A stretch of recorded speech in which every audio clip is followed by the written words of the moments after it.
Yo, you know what time it is? It is Philly Sports Rat time. Yo, we got our matchup show. Got a good show for you.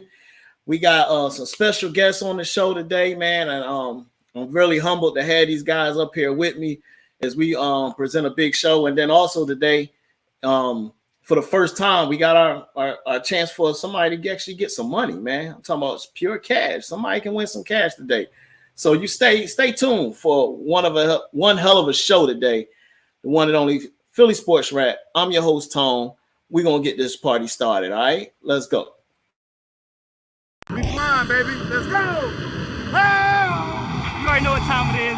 Sunday night, let's get it. Hey, Mom, we're going to ride together. We're going to throw out. Back goes Wentz. They've got him again. And that would be sack number 9. That was a cover sack. But now that I got one, I can relax. I can breathe. Damn. I just black out when I get the ball in my hand. I never know what I'm going to do. Like, sometimes I just backflip over people. You know I got four sacks. I say, no. I keep covering them up. Block, right? Yeah. Devontae Smith to the far side. Gives it off to Sanders. To the 5. In for the touchdown. Goes Miles Sanders. 10 yards out. I told you. Prime time players.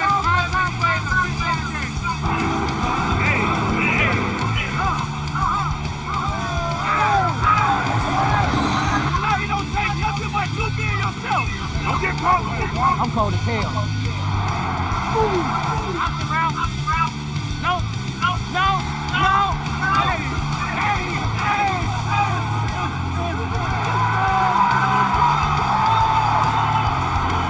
Let's keep this thing going, man.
What up? Sorry about that, y'all. I had my daggone mic was rolling on that jinx, so you heard it twice, but hey, maybe it was meant to hear it 2 times up there.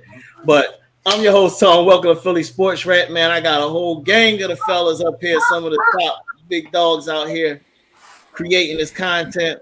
But not only you got Eagle fans, we got Washington fans up here, we got a Green Bay Giants, and we'll be joined with the Cowboys. And my brother, my co-host Diggs, he'll be up here shortly. And my man next shift, Randy, man. What's going on, fellas? What's good, guys? Doing well, man. Doing well. How y'all doing this lovely Saturday? Can't complain, man. I can't complain, man. I had to get some of these big dogs up here. You know, you and Thomas and Matt and Cole up here, man. Because and then I definitely got my man on the boy. Bakken show, excuse me, Nick. On the Bakken show, I had a pleasure of being on one of his shows, man. Real good guy. But we all from the NFC conference, and today I wanted to have a conversation about this NFC conference because, really, honestly, the NFC East got like the top 3 positions up there outside of the Vikings. I'll say the top 3 out of 4 positions of this conference. So it's kind of interesting to me. Honestly, is how this thing gonna play out, you know, and is it a facade? Are we all being faked out right now? You know, are we gonna have the Tampa Bays and the Green Bays and everybody come from out of nowhere? So, you know, no, they're not coming from nowhere. They suck. We ain't stuck in the mud. We got 2 flat tires on our bus. We need a new transmission. Hey, we ain't going nowhere. We ain't going nowhere. Yeah, when Aaron, how bad it is in Green Bay, when Aaron Rodgers is just laying his head on the ground crying. Like, can't you just give me one wide receiver that can catch a football? It's not even that. It's everything. It's not just the receivers. It's everything. So we ain't coming nowhere. Too. How come the coach don't want to run the football? We ain't got no offensive line, man. I mean, it's everything.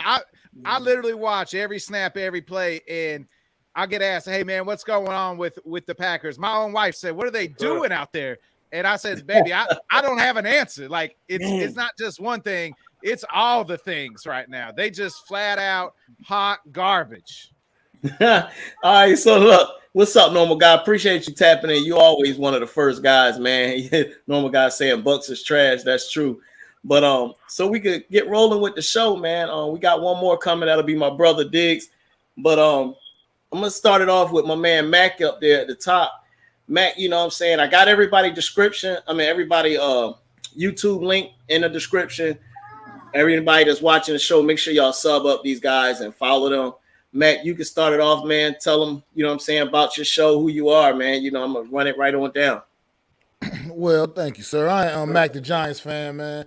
That's the name of my channel, MACDA Giants fan. All one word. You know, I do an NFC East roundup every Wednesday with my guy Adam Costas. Every Wednesday at 5:30 p.m. breaking down the whole entire NFC East. And on every Saturday evening, I release a True Blue preview. My show called True Blue Preview, just breaking down the Giants matchup for whoever they playing against. Like this week, for instance, we playing against Seattle Seahawks. And then every Sunday, after every New York Giants game, I go live with my True Blue Aftermath, live post-game reaction to the Giants matchup that week. And then I throw in some videos here and there when I get time. You know, I don't have all the extra time like I used to, so I get them in when I can fit them in. You know what I mean? But I keep grinding for y'all every week, man. Mac the Giants fan, everything New York Giants. And in the off season, I try to work in some wrestling content on my channel as well. So, okay, that's what's up, Mac. I appreciate that. Tawanda, what's going on? What's happening? Appreciate you tapping in. All right, Jeff, it's your turn, man. Tell them about your show, man, and what you be having going on. What you got coming up?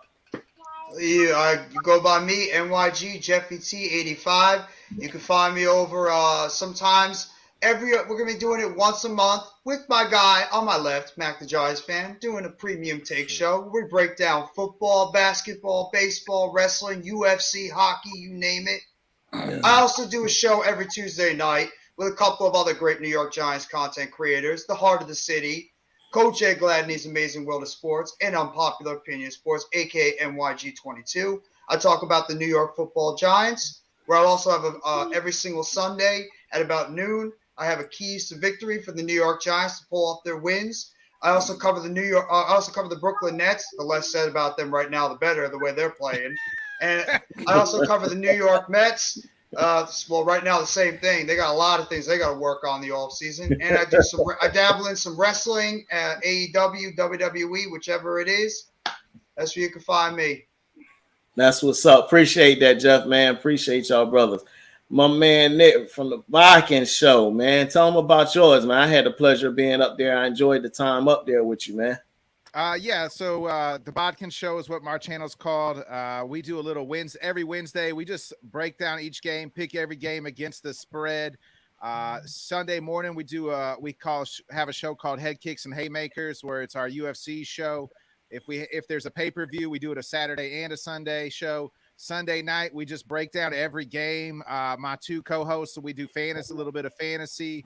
Wednesday mornings, I do like just a whole national weekly wrap-up show where we just talk all things sports. It's just by myself, and so I call it the working man's sports show, because like if you're busy, you can't catch everything.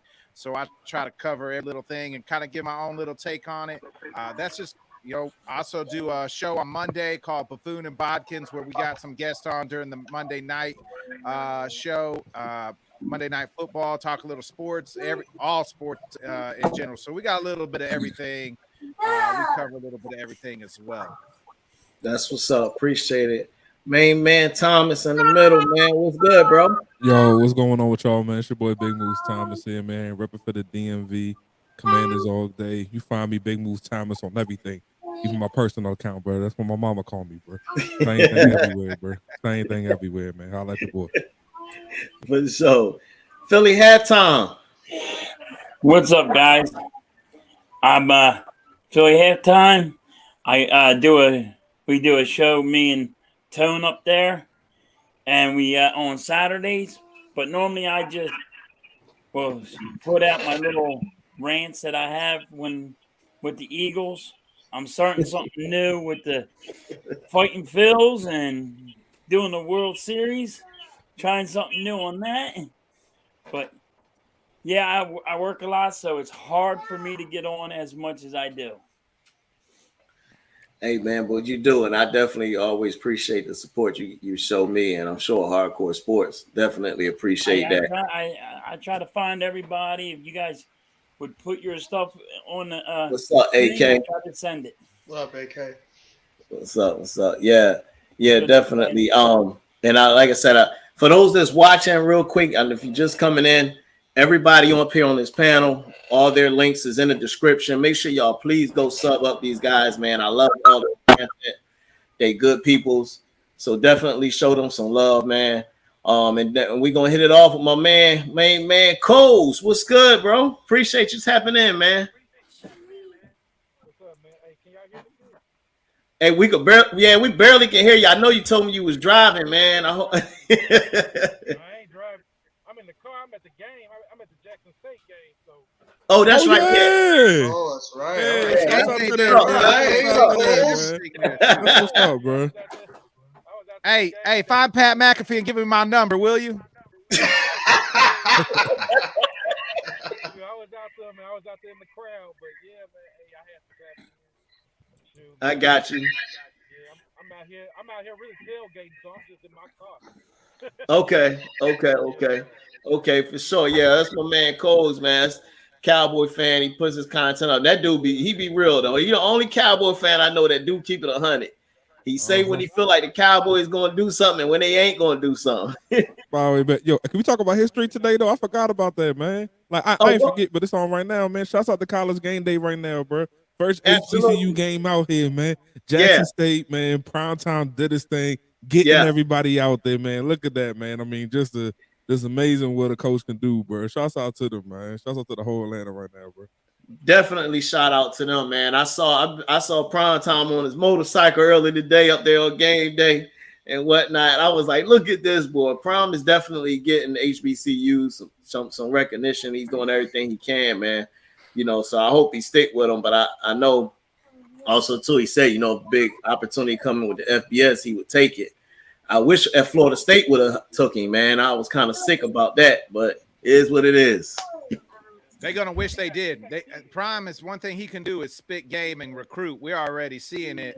That's a fact. You know, getting top guys like they're gonna be a team out there.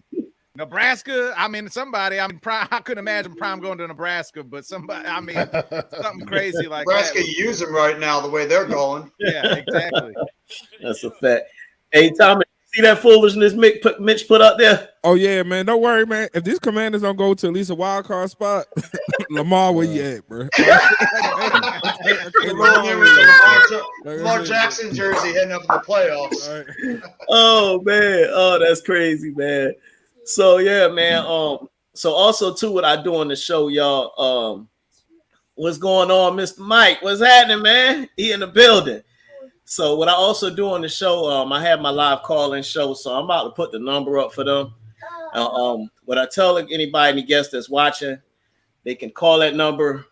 We'll answer questions or whatever. I'll put them in at some point on the show. But today, I'm gonna have probably maybe one question or what have you, but I'm gonna primarily use this number today.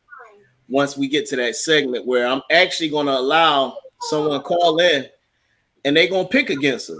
So depending on which one of us has the best record, because I'm gonna put us up there if we're losing.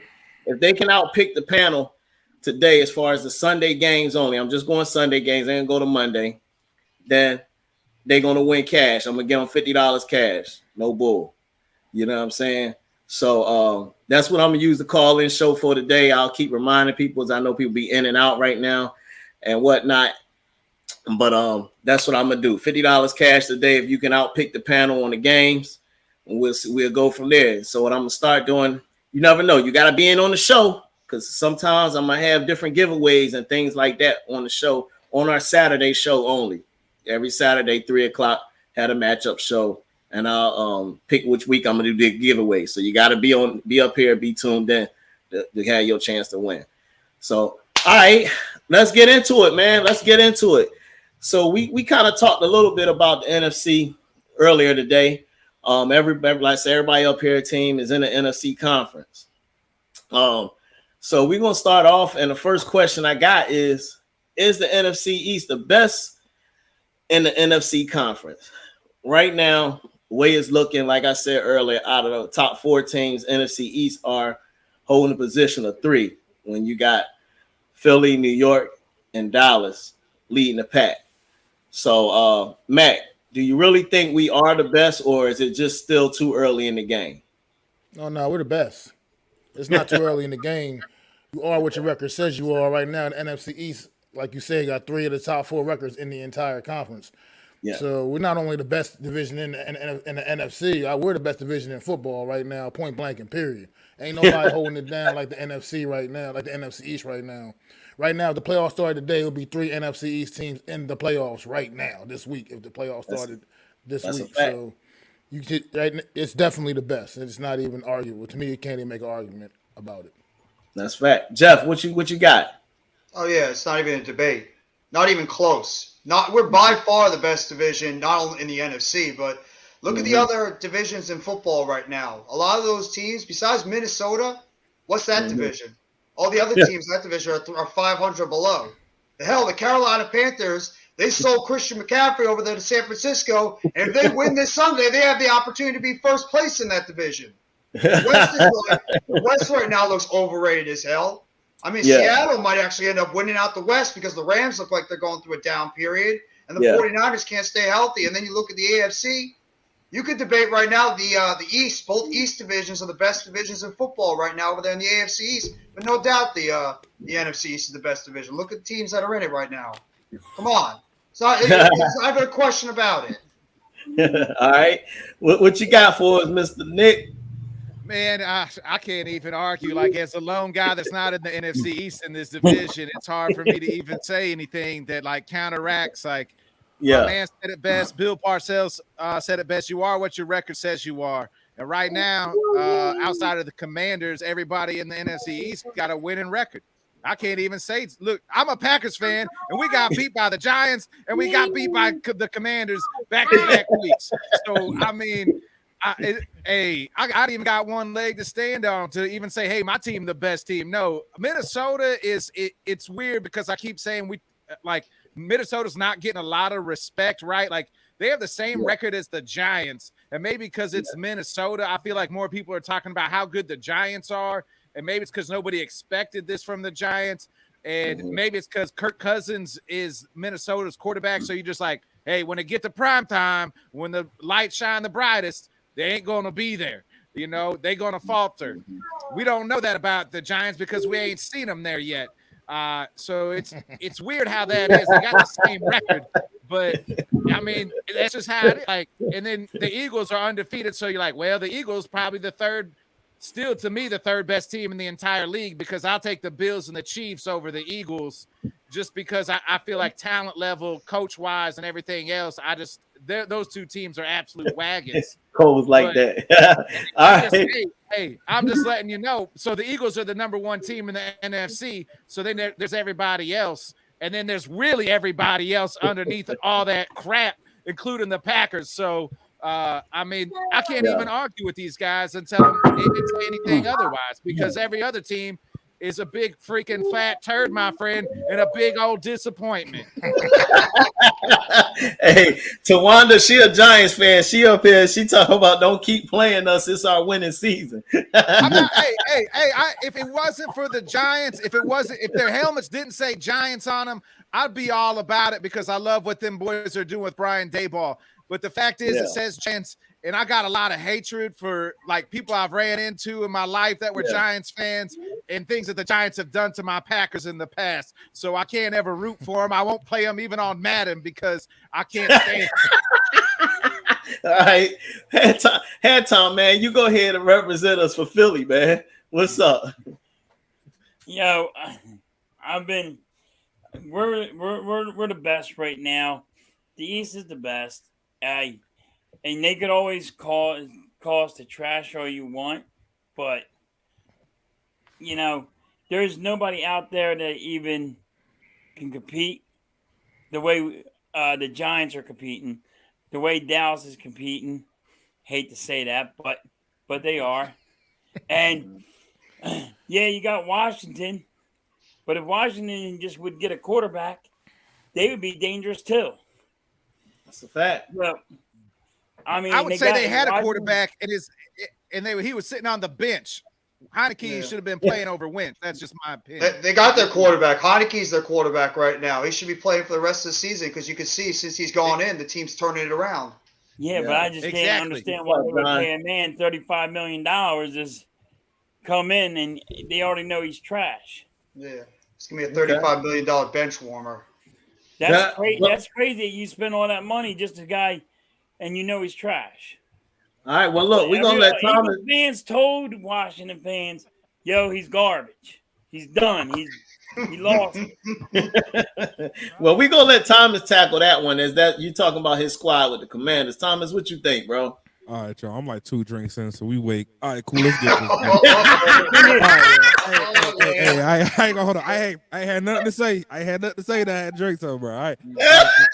It is what it is. First and foremost, somebody said that Parcells quote, right? You're not better than your record. You are your record, correct? So why is now Philly the best team in the NFL? Because they're the only undefeated team. I'll wait.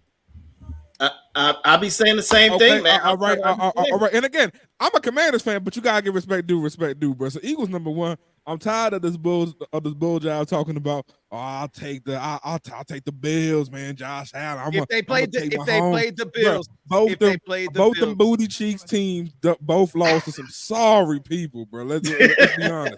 Let's be honest. The Colts beat them. The Colts beat the Chiefs, bro. We gotta talk about this, bro. All right, so like to say that our division is not the best, bro. Come on, bro. Like the NFC East is crazy right now, man. You got an undefeated team going into week 8 at that point. You got the Giants doing everything and football accuracy to be correct, and the Cowboys are finally paying off with the money that they spent. And on top of that, the Commanders are 1 win away from being a 500 team. If all teams win this weekend at that point, you're talking about the only conference here that has all teams at or above 500 at that point, bro. Show me a conference that can do that. You're not going to find one at that point, man. There you go. Like I said, like, people are playing quality football, winning games the way they're supposed to at that point. Ugly and pretty games at that point. Come on, man. It's the best division of football. Last time I checked, it was all about getting the W, right? Everything ain't going to be pretty. Win loss count. It's going to be ugly, but all they count is wins and losses. That's it. That's all they count. All about the W. That's it. That's it. Coles, you could end it on that question there, man. What's your take, bro? Hey, yeah, the NFC East is definitely the strongest, man. Nobody does it. And I love it, man, because that means the more and more we win, the more and more all three of us can go to the playoffs, right? And I love our playoff chances against our own enemies, because I know if my Cowboys have to go to the divisional round with either the Eagles or the Giants, we finally gonna make it to the NFC Championship, boy. It's finally our time. That was Mike McCarthy as your Wait coach. until Thanksgiving. Wait until Thanksgiving, Coles. All right. That was Mike McCarthy as your coach.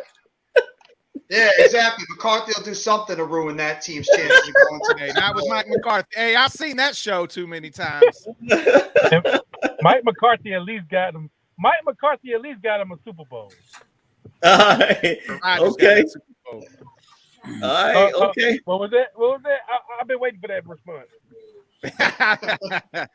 Hey, look. Hey, Sunshine's even on a dog's ass. You know what I'm saying? I'm just saying. Okay, so y'all, I definitely, hey, Steve, man, I can't today. I got a couple more people coming, man. I don't want to lose up my spots, man. They're supposed to be on the show. I'm gonna catch you on the next one though, big bro. Appreciate you tapping in though. Stay tuned in. So yeah, I'm like y'all, man, and like to me, I don't feel like I hear it enough that we're the best conference in the NFL. Period. Just forget the NFC. NFL. Period. Nobody. You don't hear it. You don't hear it. You don't hear it from ESPN. You don't hear it from the NFL Network. You don't. And it should be spoken. They like riding with the AFC. They just don't. They don't like to say. They want to say our side's the trash, and because they all want to be AFC fans. Look at that AFC right now. The AFC looks great, doesn't it? Justin Herbert, looking good over there with the Chargers, huh? I'm gonna say this is the reason though, and I'm not saying this out of my point of view. I'm saying this because this is what I think ESPN is, because there's no marquee quarterback, right? Mm-hmm. Like the first, I mean, Dak has been hurt, so there wasn't a marquee quarterback to talk about. ESPN's going to publish whatever the marquee quarterback is and get behind, the marquee quarterback. The NFC East really does. Jalen's trying to come into his own. He's vastly improved. I've said that. I've apologized on my own show to Jalen Hurts because I thought he was doo-doo, and I said I was wrong because I was wrong. He is vastly improved. Even Eagles fans are apologizing about that. He's not the marquee guy, right? Like, you look at the NFC East division, Danny Jones isn't a marquee guy right now. Like, he's unproven. Like, you look at, the Washington, we just talked about Wentz and Heineke's been sitting on the bench. We all know Wentz is doo-doo. And then you look at like I said, Dak has been hurt. So you look at the quarterbacks. That's the reason ESPN's not pushing, this NFC East. Wait till the Cowboys, and now that Dak is back, they're always going to talk Cowboys because they got to, because it's obligatory Cowboy talk, because everybody thinks that everybody wants to hear that crap. Yeah. And the only reason why they talk about the Eagles right now is because the Eagles ain't lost none, so they're forced to talk about the Eagles. Yeah. It's also because of the fact our quarterbacks are not getting the respect. You're absolutely right. The fact that Jalen Hurts was pretty much talked about the entire offseason as being that appendix on that Philadelphia Eagles team, that he's going to be the reason why that team doesn't go where they need to go. Everybody always makes fun of Daniel Jones, Danny fumbles, Danny picks, Danny fumble, whatever they want to call it. And, of course, Washington, everybody talks about how Carson Wentz can't get it done. You know what team, we know why they're winning right now? You know why these teams are winning? Running the football, coaching, and defense. That's the quarterback is right now, each one of those quarterbacks, they're not going out there and all of them are not lighting up. Jalen Hurts is doing a solid job. Dak's been hurt most of the season. Jones is not throwing up the gaudy stats. But you know why all these teams are winning right now? Because they're running the football solid. They're getting coached pretty well. And also the fact they're playing great defense. And that's why all these NFC East teams are right now at the top of the conference. They're not beating themselves. Daniel Jones is beating himself. He's not committing those crucial turnovers that he was a couple years ago. I mean, this is what happens when you actually have a professional coach that knows what the hell he's doing. You're seeing it out of the Giants. Yeah, absolutely. Also, with Daniel Jones, I can speak on Daniel Jones' behalf. He's taking what the defense gives him. He's not forcing anything. I think he knows the quality of receivers he's got to throw the football to, and he's not trying to make these guys be something they not. And he's just taking what they got. He's riding them legs of Saquon Barkley, riding his own legs, doing his own. Him and Saquon Barkley, man, is a good 1-2 punch in that run game. And, I mean, the receivers, he let them make the plays that they're capable of making. He's not trying to force them to do anything they're not capable of doing, man. Like I said, our leading receiver right now doesn't even have 200 yards receiving. Exactly. And also the fact we're 6-1, and our leading receiver does not even have 200 yards receiving. And also the fact that Daniel Jones is going out there, and he might not be putting up the gaudy stats passing, but you know what he's doing? He's taking the team down and getting those game-winning drives. He's making the throws when they're there. He's running the football when the hole is wide open, pause, and he's doing everything he needs to do to make the plays for his team to come out with the W. There you go. So we're gonna get on with the next question. But before I do that, I want to give a shout out to one and only. I got a couple people here. Let me get up, show y'all this one here. My man Cardi Blanc. So Cardi Blanc actually sponsors Philly Sports Rap. So this his line, I got his link is in the description. So we got our Philly Sports Rap shirts that's up there in the chat. Link is in the description as well. So shout out to Cardi Blanc. Appreciate that. As sponsoring Philly Sports Rap and providing all the merch and gear. You see, I got the hat over here. So I got a couple things I'm gonna give a little props to today. but that was one of them. So definitely wanted to say appreciate that to Cardi Blanc, which actually stands for freedom. So now the next question I got is, and what I'm gonna do is ask each one of y'all for your teams here. For your team. So remember, you just your team itself. You know, Giants, Washington. My man Coles, I know he's out there with the game and whatnot. It's all good, but I'll let you my man Nick, I'll let you fill in on that one on your take on that one. But the question I got for you now, what's going on, Randy? Sorry I'm late, boys. Having internet trouble. Hey, look. Randy.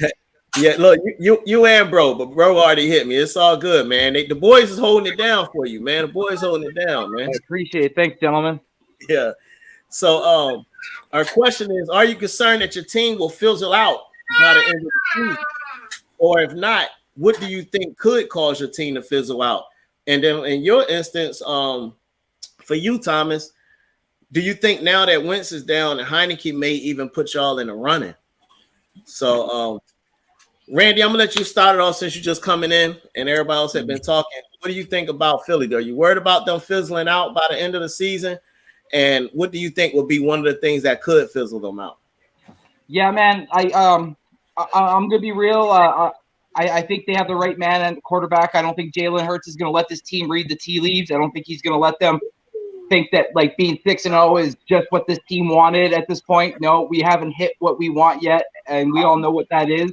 What I'm worried about is injuries. I'm kind of worried that maybe we're kind of not really as depth in the safety and free safety position. And let's say Slay or Bradbury goes down, we're in big trouble. So I'm hoping that Howie before Tuesday makes a move and potentially kind of shores up another position just so that we have a little bit more depth in that spot. But I am nowhere near thinking that this team is going to fizzle out because they have the right guys in the building at this point in time. All right, appreciate that. It's we got a comment. Eric Stewart says, "I love the Eagles and I fucking hate the Dallas Cowboys." Right. Appreciate you tapping in. I appreciate you tapping in, Eric. Diggs, appreciate you getting here, man. What's up? This is my brother. For those that don't know, this is my main man. What's up, fellas? What's going on? What up, Diggs? How you doing, Good, bro? bro. Hey, man, I had a little good family business earlier, so you know. Yeah. But, I'm in the building. How y'all feeling today? All right, we're gonna double back on you, Diggs. But the question right now is asked: are you concerned that your team will fizzle out by the end of the season? If so, what do you think? If not, but what do you think is the one thing that could cause them to fizzle out? Randy just answered. Thomas, I'm gonna give it to you, man, because I had asked you. I said, in your case, do you think with Wentz being down, Heineke could maybe help get y'all on the run and bring you in the conversation? I mean, yeah. I mean, the thing with Heineke is like when Heineke steps in, it's just some dudes that got that dog in them, bro. Like there ain't no other way to put it, man. Some people ain't gotta have the hardest on. So some people can't throw the ball over 75 yards on a bullet. It just don't work like that. But some people, man, have the evasiveness and just the wherewithal and really just the intangibles to really get it done. I mean, when you look at people who get it done like Heineke, I mean, there's very few of them. You talk about an undrafted player out here who's just so likable. Again, he copped the Green Jays after the Packers lost, bro. You know, stuff like that. But it's like, hey, bro, like, you know, like it's like, yo, who do that, bro? And it's like, yeah, and it's like, yo, I mean, the pass to Terry McLaurin for the go ahead first down, he threw that ball with his eyes closed, bro. It's stuff like that where you like, bro, like why, like how does it work? How does it going on?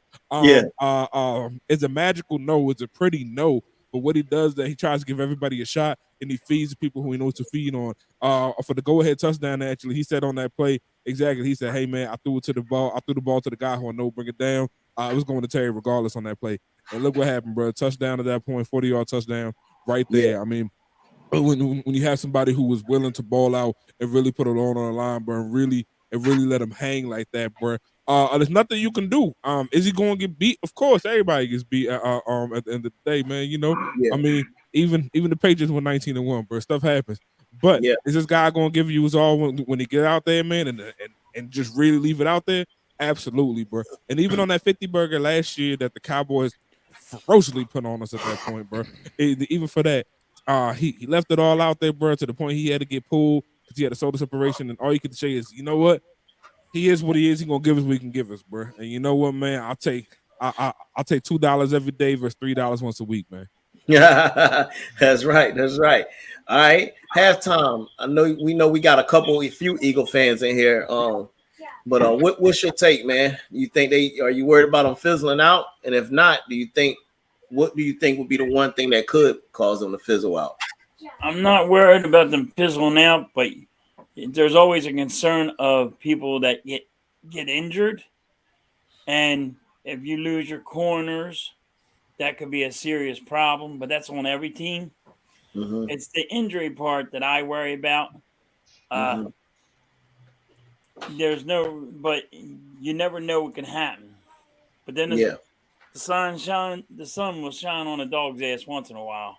So somebody's going to have to beat the Eagles one time. I don't see it happening for a while. For at least 4 more games. Okay. All right. Nick, I'm gonna have you fill in because Scott said Coles is over there at the JSU game. Do you think the Cowboys would fizzle out, or if not, what do you think the one thing that could cause them to fizzle out a little bit? If Micah Parsons snaps his leg and he can't walk on the field, I mean, that's absolute dog. Like, I mean, hey, Taylor Heinicke's a dog. Hey, Micah Parsons, absolute dog. I mean, that dude. Hey, they lost their starting quarterback and still only lost one game and when he started. So that tells me that they got that defense is legit. And Micah Parsons, it all starts with Micah Parsons. So if he gets hurt, then there's going to be some red flags raised. But they think if you can win 4 games with Cooper Kush Rush out there, you're gonna be all right with Dak Prescott for what it's worth. And they got a nice 1-2 running back with Pollard and Zeke. They got Gallup is coming back, so there's going to be their other receiver that they need. But it all relies on that defense. Dan Quinn has got them boys playing. And they're gonna it's gonna be sometimes slow and sloppy, I feel like. But I don't see the Cowboys fizzling out. I still think I picked the Cowboys to win that division. I still think that they can. Like they got another one with the Eagles. Hey, what did you say? They can still win the division. They got another one with the Eagles. I'm not a Cowboys fan. Hey, I want a preference. I'm not a Cowboys fan. I don't like the Cowboys. I just said that. Guys at? How you? I don't know. I'm about to ask him the same thing. Hey, look, already waving the white flag because his Packers are pretty much done. Hey, look. Nick, he mentioned it real quick. He said something about Cooper Rush Kush. Hey, Nick, I appreciate it. We know what's up. Hey, look, the one thing I appreciate it because the one thing I do want to pride myself on is, sometimes you just, what I'm saying, even though in the hearts of hearts, you rooting for your guys, you rooting for your squad, man, I'm going to always keep it real. You know what I mean? That's his take. You know what I mean? That's what he thinks. Look, that's why we started the sports show, was to have our own opinion. That's his take. I respect that. I picked him to win the I'll come back to this bullshit. What happened?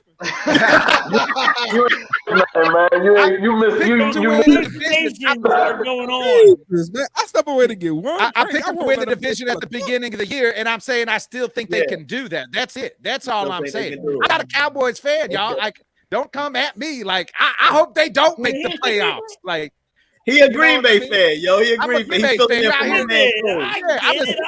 asked me to speak about the Cowboys. I'm speaking about the Cowboys how I think.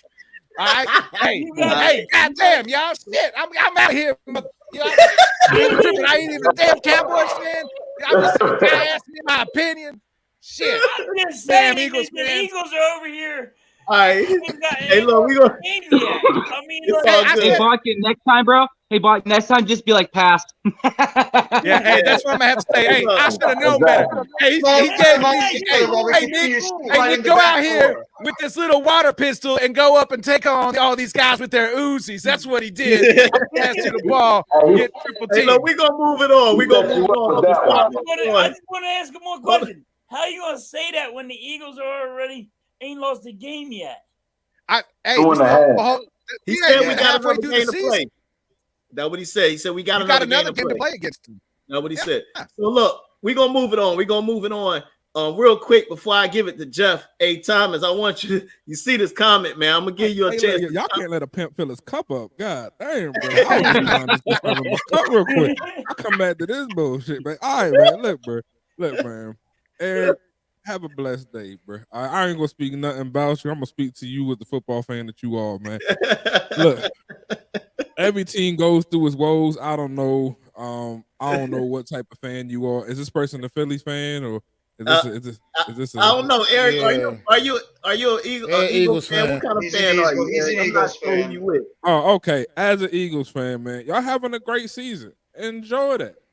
It's not, like enjoy while it's up, cause it be down for a while. I ain't got much to say. Snyder's double cheeked up ass on a Tuesday afternoon, bro. We don't like the dude, but it's not much you can I say like to a that billionaire, bro. All right, you know what I mean? You know what I mean, bro? I live a comfortable life. This man is out here flying the way he want to go. I ain't got much to say to that, bro. All right, And, Eric, like, an Eagle fan. all good. So like Washington, we coming back, bro. Now here's the thing, bro. We have a deep history in this city, man. The Commanders have been here since they were the Redskins, and when they were the Redskins, it was a lot going on in the 90s and 80s, bro. We were the best team of all that point. Also, that's when we had a lot going on in the city, man. So with that, we still have a lot of people that are here from here, really enjoy the team, myself included, man. You know, I'm a 93 kid, so I ain't never really got to see them win. But like the way the team is actually starting to embrace the community now, it feels good. It feels a little too late though, and it just feels like we need a new ownership in here, bro. I'm just trying to see that joint be owned like the Packers, bro. Get that joint to the city, man.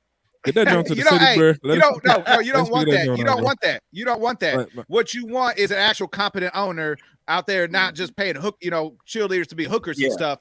But because the problem with the Packers is when we need to go get a guy, we don't have an owner that says, go get that motherfucker because we need to win a Super Bowl. Instead, we got our GM's like, well, we'll just save our draft picks because we'll draft another guy.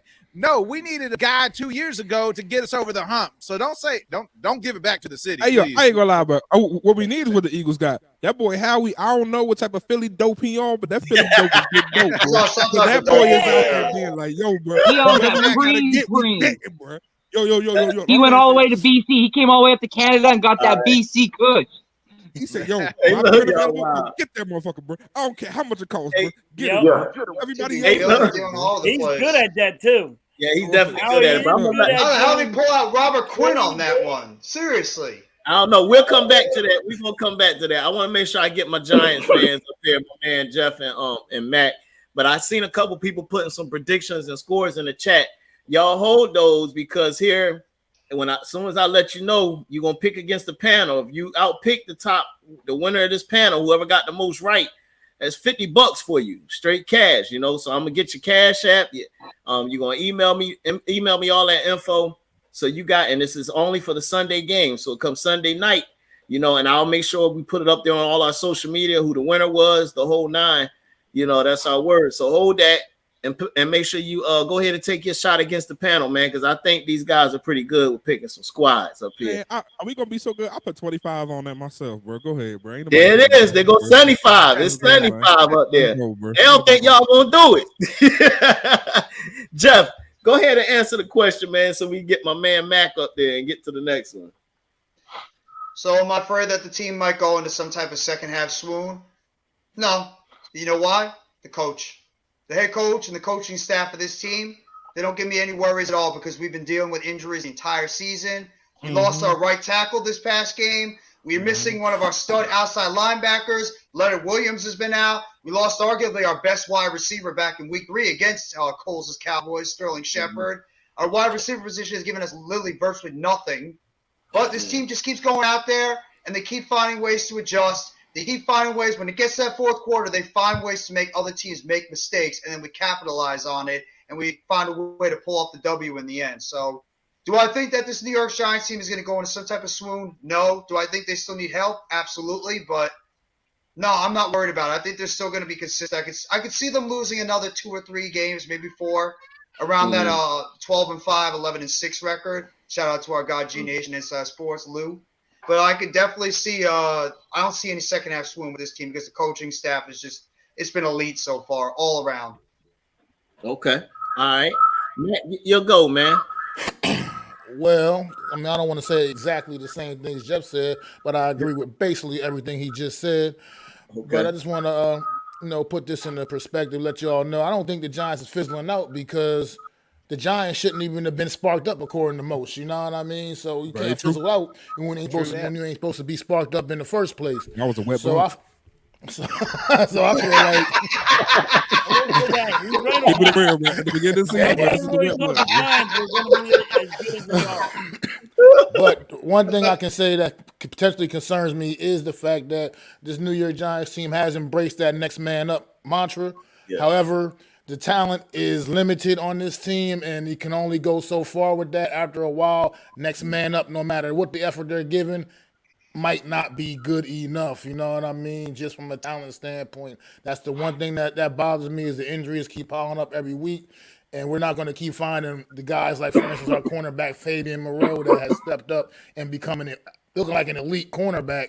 And nobody even knew this guy's name at the beginning of the season. So who are you talking about? Fabian Moreau, cornerback Fabian Moreau. I think he was on Thomas's team not that long ago too. So Fabian Moreau was drafted by the Redskins. Great dude. Had a little domestic violence situation. Had to let him go. He found his way back into the league. Did what he had to do. Served his time. Shouts out to the man, bro. I mean, I ain't gonna judge him his mistakes. He atoned for his actions. He moved forward. Yeah, we got guys like that out there balling. We're not going to be able to just keep finding guys like that, plucking them off trees. I mean, at the end of the day, if you break down the NFC East and the rosters on the NFC East, I feel like, and I still stand by this, the New York Giants have the weakest roster on paper in the entire division. It just is what it is, you know what I mean? I got to admit that it's the truth. But we keep finding, like what Jeff said, with our coach Brian Day, we keep these guys ready. We got the heart of champions. We might not have a roster that's built like a championship roster, but we got the heart out there, and we're going to keep fighting to the end, man. So I don't see the team necessarily fizzling out. I just see that maybe it just comes down to the fact that the talent, will reign supreme with other teams and make it tougher for the Giants down the stretch, you know what I mean? But if the injuries keep piling up. But that's the only thing that concerns me. This team will always be ready to play. All right, bet. Let me get a couple of these questions or a couple comments from this chat. Eric, we know he's an Eagle fan now. He said once New York get that first loss to the Eagles, that's when the true colors are going to show because they have only been winning off pure luck. How about last year? Last year was pure luck too, huh? He said, I kept telling you, Giants, this is Bobby Murphy. What's going on, Bob? I kept telling Giants fans Tony was total bust, but you guys kept saying he was going to be better than Devontae Smith. Who? Really? Who? Who said that? Who's he? I don't know who said that one. Tony. I don't know. I don't know Giants fans you talking to, brother. I've spoken to a few, and they was talking a little crazy when he came in last year and caught a couple passes, but yeah. This is how many touchdowns he's got in his Giants career right here. That's how many touchdowns. We all haven't made the same amount of touchdowns as Kadarius Toney did as a New York Giant. Let's fucking go. Crazy. So, all right, Diggs. I'm gonna let you speak on the Eagles, and then we're gonna get to the next questions. I keep it rolling. I want to make sure I leave time for us to tap in and do these picks and whatnot, man. So go ahead and give us your take real quick. You think Philly gonna fizzle out? Or what's up? Nah, man, ain't no fizzling going on. Have you seen the city right now? Ain't no fizzling going on. Y'all see the Phillies last night? The Phillies won last night. Shout out to the Phillies. Okay.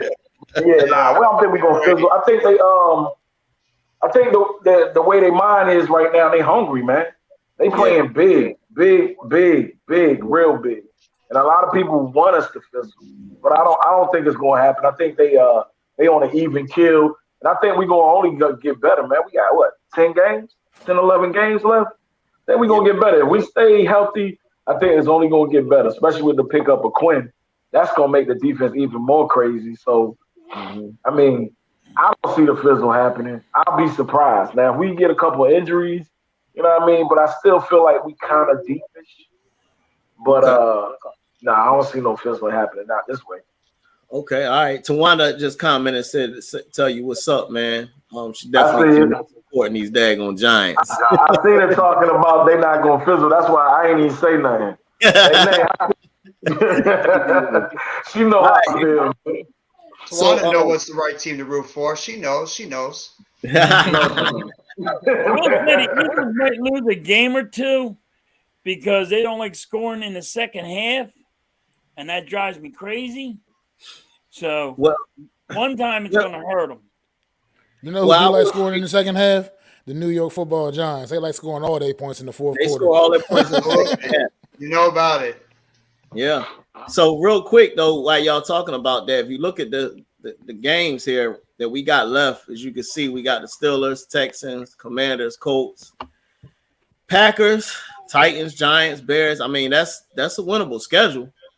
Are you gonna win them all? I don't know, but there you go. That's your path right there to trying to get to 7. I don't think it's gonna be 17-0, but it's just hard right now the way the teams are playing to pick who's gonna trip you up. But this day and age, it's hard to go undefeated, man. I mean, they'll be favored in every one of those games, besides maybe the Cowboys game, depending on what the Cowboys record is. Like they are already a 10-point favorite on the Steelers. What the Texans probably 10 points next week.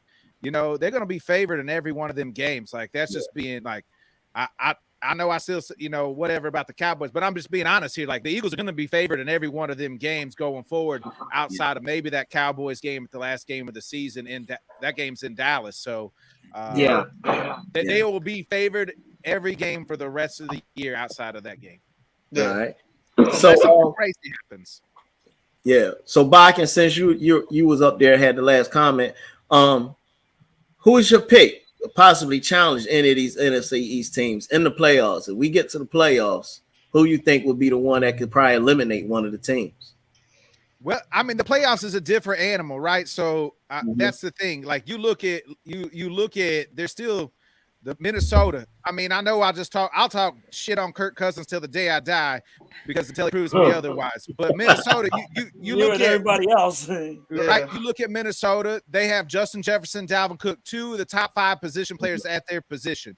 You go over to the AFC, NFC West, you look at the Rams.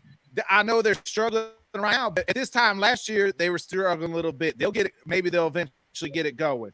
You know, they're getting healthier. You look at the 49ers, they're banged up right now. Once they get some of their guys back, hey, you're going to tell me that adding Christian McCaffrey to Debo and Brandon Ayuk and that defense, that can't knock off one of them teams?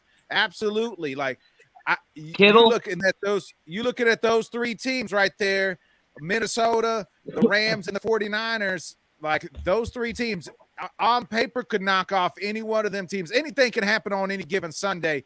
Now, and 2 of those teams is going to have to travel to one of those, to one of those teams, because they're not going to be, only one team can win the division and get and be the home team. So the Rams or 49ers going to win that division. Maybe Arizona, but I'm not picking that. And then Minnesota looks like they're going to run away with this North. So they're going to have to go on the road as well. So which one you picking? You picking, man. You gave us like 14. You have no faith that Packers are going to turn it around? You're done with the Packers? You think they have no chance in hell they're turning it around the rest of the season? Shit. I pray that they do, but God ain't answering, brother. I got a question for Nick. Do you think that Aaron Rodgers is going to the owner and saying, now can you get rid of this coach? We don't have an owner. We don't have an owner, so we ain't going to nobody. Got an owner. The owners the fans are the owners of that. It's I think he like there's just fans. The fans, they all got problems. Whoever is in charge to say, give me a wide receiver. Somebody needs to be smacked. We've been saying that. And it's not just, I hate when everybody says it's the receiver. It's everything. Our offensive line is awful. Trash. When I watch a guy get hit in the hands all the time and hit in the chest with a football and he don't come down with it, that's a problem. Yeah, it happened to us last week against Jacksonville when Marcus Johnson drops a wide open pass right at the end zone. It bounces off his chest. But That's we what we're would talking all about right there. freak out on all of our teams if our wide receivers wouldn't catch the ball. It doesn't matter Rager. if you're a Giants fan, a Washington fan, a Dallas fan. You ain't catching the ball. You got problems. No, Yeah, there's that's a lot of You problems. got a That's what I'm quarterback. saying. You just gotta, gotta you catch know? the ball. There's a lot of problems. Jeff- Our defense can't stop anybody. I mean, my ass in the fourth quarter could run through the Green Bay's Packers offense. I run about a 5'8". You know what I mean? I ain't running like it's slow as 10-5. You know What happened to the Packers offensive line? They were one of the tops in the league for years. Yeah, Jeff, We tell can't us who stop you think, man. Tell us who you think. Tawanda says she think maybe the 49ers could be one that probably knock off one of the teams. Who do you think, Jeff? Well, I mean, I could easily see the 49ers being one of those teams. I mean, that defense, when it's healthy, is still a top-level defense. They got a good offensive line. They obviously added McCaffrey, and they got good playmakers on the outside, so they could be a team. But is Jimmy G going to hold that team back? I mean, look what he did last year when he made to the AFC Championship game. He couldn't get it done against the Rams. So, Yeah. I mean, they could be one of those teams. The Rams, you can't sleep on the NFC. You can't sleep on Super Bowl champs. Plus, I heard a rumor that they might be going out there looking to get maybe somebody like Brandon Cooks to add to that wide receiver core to give another complimentary guy to Cooper Kupp, because who knows what the hell happened to Allen Robinson. That dude disappeared quicker than Kenny Galladay did over there on the New York Giants. So, I mean, like another guy you can see is I still think that the Packers, because I think the Packers have a chance to turn things around. I really do. I think they still have decent talent. They just got to stay healthy. I don't know who the hell in the AFC South, the NFC South is gonna have any chance. So I'm not counting anybody. I mean, the Bucks, it's clear as day. Tom Brady don't got it anymore. I mean, come on, seriously, Carolina. Let's be real. Chicago. I'm not even in New Orleans. No, nobody of that division's got a shot. So I'd probably say San Francisco, the Rams, and probably the Vikings. I think I like that Vikings team because they're going to try to get over the hump even with Kirk Cousins as the quarterback because they got a good defense and their pass rush is pretty good. Plus Justin Jefferson, arguably the best wide receiver in the league. And don't forget about Adam Thielen. He's not bad either. So yeah, I'd probably say the Vikings the biggest one. The Vikings? You picking the Vikings? I'm gonna pick the Vikings. I think the Vikings are better than I think the Vikings are better. I don't know who else to pick. Nobody else is really giving us a reason to pick them. There you go. Early to do this because you don't know who's going to actually even be there in the playoff. I mean, because like right now, what you can say is going probably two of our teams are going to be in the playoffs. I think it's going to end up being three. I think three teams going to make it. Yeah, right now it's Philadelphia. It might be three. And I'm not even counting out the Commanders. I think the Commanders might start getting things together. I'm not even counting them out. Knock it off. Right now, as it stands, right now it's Philadelphia, Minnesota, Seattle, Atlanta, New York, Dallas, and Los Angeles. The fact that Atlanta's in the playoff hunt is sad. Yeah, it's playing ball. But we're gonna keep it rolling. Matt, tell us who you think, Matt. Who you think, man? Bobby here asking also too why y'all not getting a receiver. Let me answer this one real quick. I'll answer this real quick. I mean, as of right now, negotiation talks are heating up between the New York Giants and the Denver Broncos for the Giants trying to acquire Jerry Jeudy. Just throwing that out there. Just throwing that out there right now. But as for I'm gonna go and I'm gonna say straight up, look, we can say what we want. There's still a whole half a season left to be football left to be played. That's correct. Somebody is going to win the NFC South. It's most likely going to be the Tampa Bay Buccaneers. And postseason Tom Brady is a different animal, no matter what anybody wants to say. At 45 years old or not, postseason Tom Brady is a different animal. And it's just the reality of the situation. You don't get 7 Super Bowl wins by accident. You don't play in 10 Super Bowls by accident. Motherfucker cheated on 3 of those Super Bowls. He didn't have 3. It's a reality we all gotta face. It don't matter. It don't matter. Tom Brady's a cheating son of a bitch. His wife didn't even want to be with him. His kids probably don't even want to be around him. He's a fucking loser. As far as I'm concerned, the son of a bitch needs to be on the sideline picking up cherry bombs and playing with his kids. Instead, he likes playing footsies with his fucking center's ass, and he's not even fucking doing shit this year. Tom Brady, suck my dick. So you want a Tom Brady jersey for your Christmas? Yeah, Mac, did you finish, man? I'm sorry, man. Did you finish, bro? I mean, I'm just letting you know. I think we need to understand that Tom Brady it's a reality in the postseason, man. And somebody's going to win that division, like I said. Most likely going to be the Bucks. and you get Tom Brady in the postseason, all bets is off, man. That's all I got to say. So you picking the Bucks to be one of the teams to beat one of the NFC East teams? I'm picking the Bucks to potentially be that team. Yeah. All right, Thomas. Yeah, I'm gonna piggyback off Matt. One, did y'all know Brady's black, bro? This motherfucker got 2 baby moms, bro. Shout out to him, man. This black, bro. It's like, yo, 2 baby moms, bro. Shout out to him, bro. Also, with that, do y'all know the last time he went through it with his baby moms was 2008? Y'all know what happened in 2008? He won the Super Bowl. All right, then. So, yeah, bro. This dude go through a divorce mid-season, bro. This man ain't got nothing else to live for, bro. You know what I mean? Like, this boy ain't got nothing else to do but football, bro. So it's like, yeah, he great under pressure. He under pressure of divorce and splitting his check again. All right, so like, yeah, bro. So like, he ain't got nothing else to do but ball out, bro. He already got 50% going to Giselle and Bridget Moynihan, bro. So yeah, bro. I ain't gonna bet against Brady, bro. Brady is the Mike Tyson in the NFL, bro. How many of y'all gonna take a punch from Mike Tyson right now? I'll wait. Brady ain't throwing punches. Fuck that shit. Hold on, how much am I getting paid to get punched in the face by Mike Tyson? Bro. We good. How much am I gonna get paid from Mike Tyson punching me in my face? I'll take it. How much you gonna pay? I got a question for the panel, though, man. What's up, Are y'all watching Brady this year, or you just going off of what he did in past years? Oh no, I'm watching Brady. Like I said, he going through it. The boy you going telling through me? it. So you telling me you scared of Brady this year? I don't know if I feel he going through it. Like I said, his Are you receivers ain't coming down. Are you telling me you scared to play Brady this year? If you've been watching Brady every single year. I mean, not every single year. I'm not even gonna pose that question to him. There's a difference. Brady in October is a lot different. There's a difference. Absolutely. Brady in October is different than a Brady in November.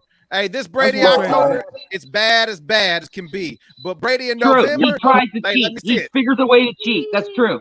That's true. You're right. And scared of playing him in when it comes to the playoff time because we already beat him twice. What's a cheater? Always a cheater. What's a cheater? I'm gonna tell you right now. Go ahead, I'm gonna answer the question, Tom, because ain't nobody answering the question. Go ahead, answer the question, Diggs.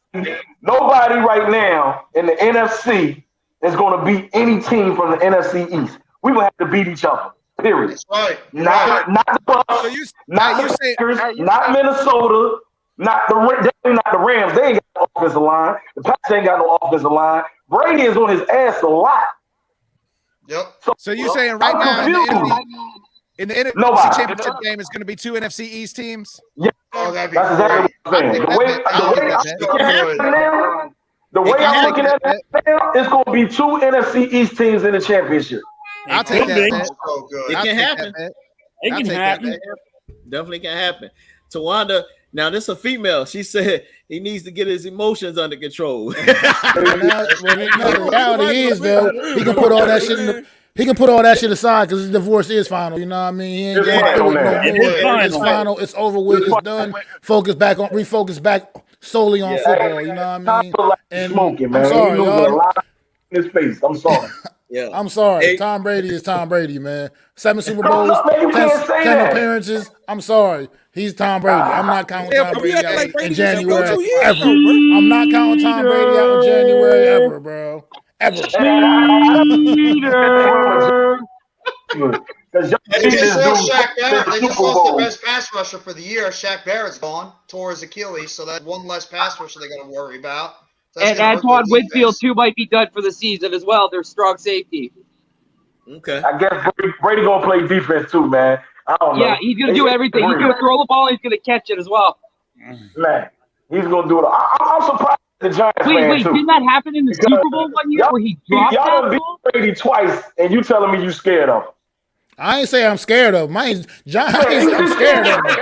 You asked me a question, and I'm just saying. You're scared of him. You saying who could? You saying who could? And the question was who could knock off an NFC East team? So and I'm saying that Tom Brady in January is a different animal. That's what I'm saying. So Bill Belichick. If I put somebody in there, bro, we can't forget about Geno Smith somehow having the best QBR in the league right now, bro. Somehow doing it Seattle. Somehow Seattle figuring this out, bro. So it's like Seattle, between Seattle and them, bro, one of the two gonna do it, bro. But yeah, my pick would be Brady, of course. But like Seattle's playing complete football right now. That's a good Nobody point, can take that Thomas. from them, bro. That's a good point, man. Who would have thought when Seattle got rid of Russ that they upgraded at quarterback? None of us. None of us. Look how Russ We is were all doing over picking there in Denver. Yeah. That coach might get fired after this week. There's reports They they need to fire. they don't find a way to beat Jacksonville. Mr. Hackett might be out of that team after this week. Nathaniel can't hack it. No, he can't Yeah. hack it. So, all Can't win right, with we're freaking gonna keep it Russell moving. We're gonna keep it moving. Ms. Bird, I'm glad you mentioned that, man. But I've been hearing that somehow some people be getting unsubscribed on YouTube. But I'm glad you got Happens back to me there. all the time. Welcome Yeah. to YouTube. Yeah, if y'all in here in the chat, we got 11 people look like in here right now. Appreciate it. Just make sure y'all stay subscribed, especially if you Thank want to you, guys. comment. And I definitely appreciate the support and whatnot.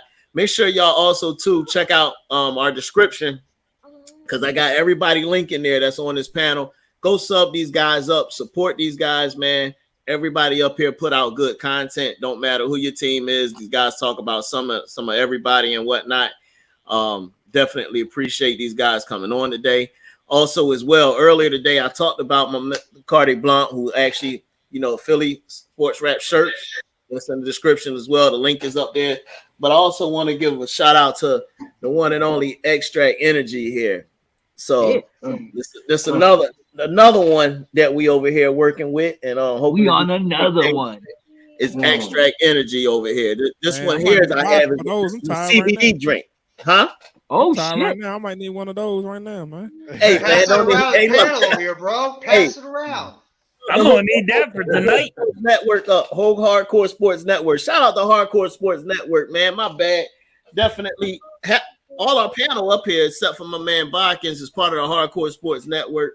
Definitely shout them out. We got the Sunday morning show tomorrow. Make sure y'all tune into that and sub up the Hardcore Sports Network as well. But yeah, like I was saying, this version here, the Extract Energy, is the CBD version. So all those little elements. You need a little mental focus. Anything you need, you got it right here with Extract Energy, man. So, Tom Brady might need some of that now. In a case on behalf of Hardcore Sports, Tom. Yeah, send him a case. Hey, so Bobby says crazy years so far for Brady, Rodgers, and Wilson have all fell off. I would have had to agree with that one. Herbert too. Everybody agrees with that one. Yeah, man. He said, y'all know sis don't like the Eagles, but I'll rep a shirt with my dunks. They ain't gonna have no choice at the end of the year. Yeah, but we can ready to get on with it. Got a couple more questions, and we're gonna get into the little pick'em contest that we got. So if you don't leave. You can't win unless you on the show and whatnot. Make sure y'all call in. I'm gonna put the number back up and whatnot, so you have your chance to win a little money. You know what I'm saying? So right now you got 75 on the table. As Philly Sports is throwing up 50. And then my man Thomas said, y'all can't cut it. So he gonna throw another 25 on it. So we got 75 on the table. I might have to drop another 25 on that bitch too, just to make it one honey. Oh no, one hundo. Come on, y'all. Come on, man. Fuck with us to get lost. What y'all gonna do? What y'all gonna do? See, I got them 2 championship rings. The Toronto Raptors and the Philadelphia Eagles. I'm feeling the vibes right now, y'all. I'm feeling it. Just feeling it. All right, so before we get into the pick'ems, my last question for the day that I'm gonna hit the panel with, because we've been rolling. So the last question is, as of course, this is the matchup show. So now I'm gonna talk about Philly matchup tomorrow with the Pittsburgh Steelers. So this is my new name for Pittsburgh this week. Philadelphia Eagles is going up against Pinky and the Biscuit. All right. We got the Eagles up against Pinky and the Biscuit.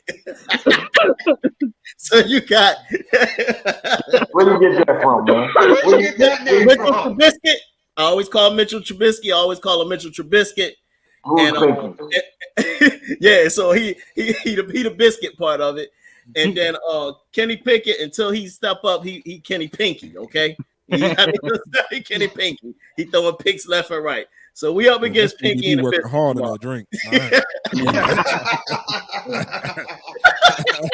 Look, I'm about to go make me one now with that. Shit. I'm on that joint. we gonna run around and ask everybody, will the Eagles tomorrow be undefeated? And what's your score prediction of that game tomorrow? Tawanda, like, is she rolling? Randy, what's your take, man? Well, Kenny Pinky going up against our Philadelphia Eagles. Hey, yeah, man, he's having a rough year thus far this year, as well as Najee Harris. Najee Harris hasn't really had a great year this year as well. I know he's dealing with that Liz Frank injury in his foot, so he's trying to fight through it. I had the Eagles taking this one by 10 plus, so whatever you want the score to be, 10 plus. So okay, all right, Diggs. Oh yeah, I don't see Pittsburgh getting the offense on track against the number one defense in the league, man. So I'm just gonna say it's gonna be like 30-10, maybe. It might be more than that, but I don't give them no more than 10 points. All right, Thomas. I ain't gonna lie, man. Part of my French, bro, but hey, Pittsburgh couldn't beat a dick right now, bro.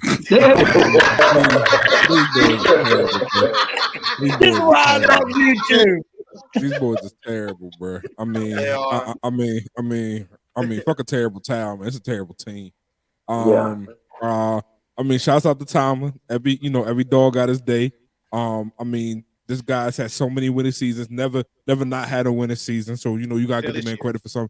I mean, he's also Tomlin does not get the credit for how he has managed attitudes within the league. I mean, he kept Antonio Brown on the wraps for so many years.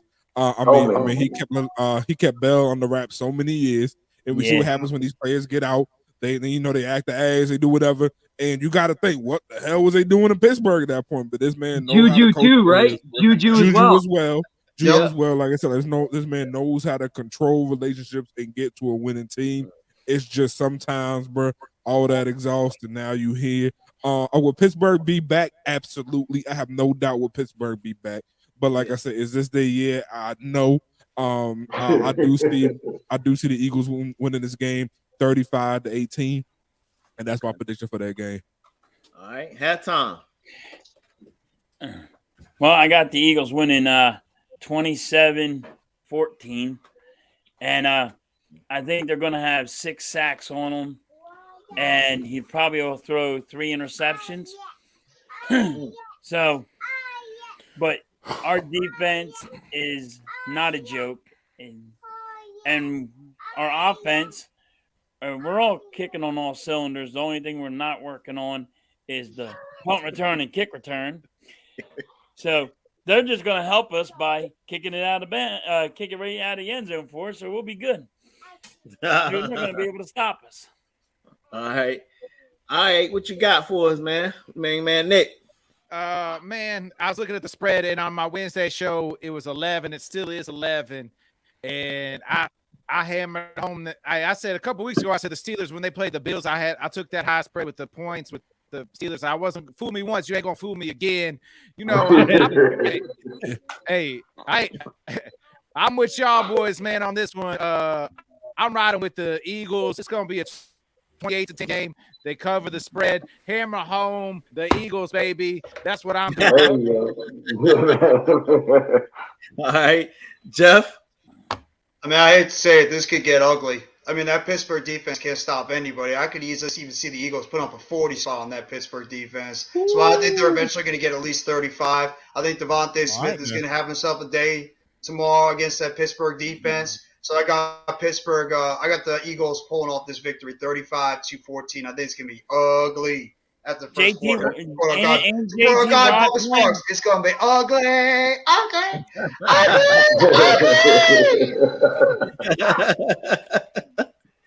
Watch playing too, by the way.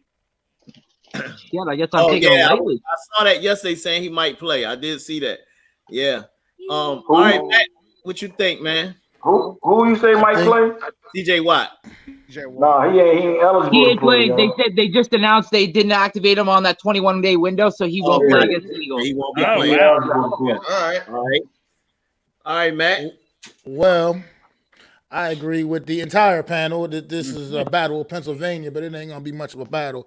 I think This is gonna get real ugly. I see the Eagles creating about 6 turnovers in this game. Yeah, I said it's 6 turnovers in this game. Oh, I'm gonna love I that. absolutely do. Six I in do. a night.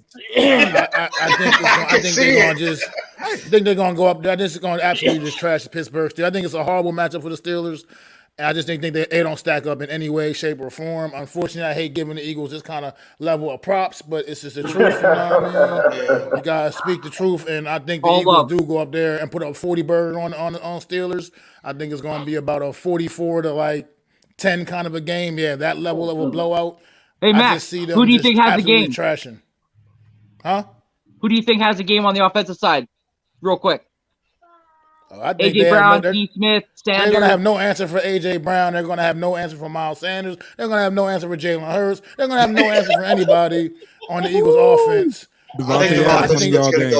I think between fumbles and interceptions, there's going to be about 6 turnovers in this game for the Pittsburgh Steelers, unfortunately, because I just think the Eagles defense is going to be getting after them, and Kenny Pickett's, unfortunately, is going to be, he shouldn't be in there right yet, but Trubisky was so bad they had to throw him out there, and he's going to be a turnover machine tomorrow, man. Yeah. The way this game's laid out, that means the Steelers, and the way we're all trashing the Steelers going to win tomorrow. So I mean, the way the season's gone, hey, that's the way the season's gone. Hey, I'm just saying because the way the season gone, we I didn't expect that. Trubisky's going to go out there and throw for 400 yards and 3 touchdowns on the Eagles defense. Boswell had the game-winning field goal or something. Watch.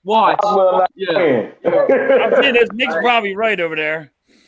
Right, so everybody got the Eagles destroying them, and the Eagles just fall flat on their face. all right, that's true. Can't see it happening. I can't see it happening. Yeah. I can't see it either, Nobody man. can, but that's what usually happens. He's right, and they're coming off a bye too. You don't know if they're going to come out rusty at all or anything as well. Eagles You had that always- week off. Eagles always win on them. They got better on their bye week. We got So Derek Barnett, You got they Black Robert Lightning. Quinn. all right, so it's gonna be on me. Tawanda, I see you down there with the 28-7. And I need you to tell me what team that is. So this is what we gonna do now. Since we done got into it and I asked y'all the first score. I'm gonna go ahead and we're gonna start running through the games. I already wrote down everybody picking Philly on that joint. I myself, I am definitely picking Philly. I do want to say though that I think might come out just a tad bit slowish a little bit from the bye week. I hope not.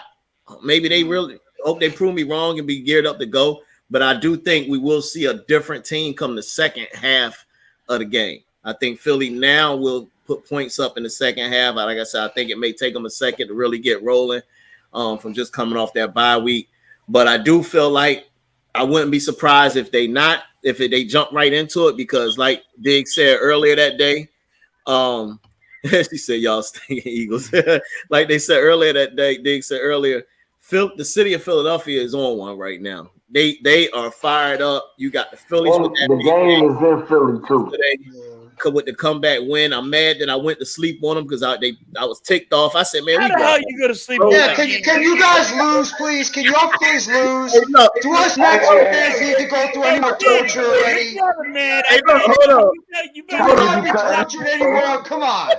Hey, halftime. In my defense, though, okay, I've been working 12 hours all week this week. Yo, kiss my ass on that. And we were got an energy drink, don't he? Hey, man. Energy drink right over there. He just Hey, the shipment came in today. Hey, Diggs, the shipment came in today. I ain't have it last night. You look right at it, said I gotta tell you before the show tomorrow. I'm going to bed. Yeah. So Yo, look, I do 12-hour days every day, and you're over there going to say, I work 12 hours. Oh, my God. hey, look, man.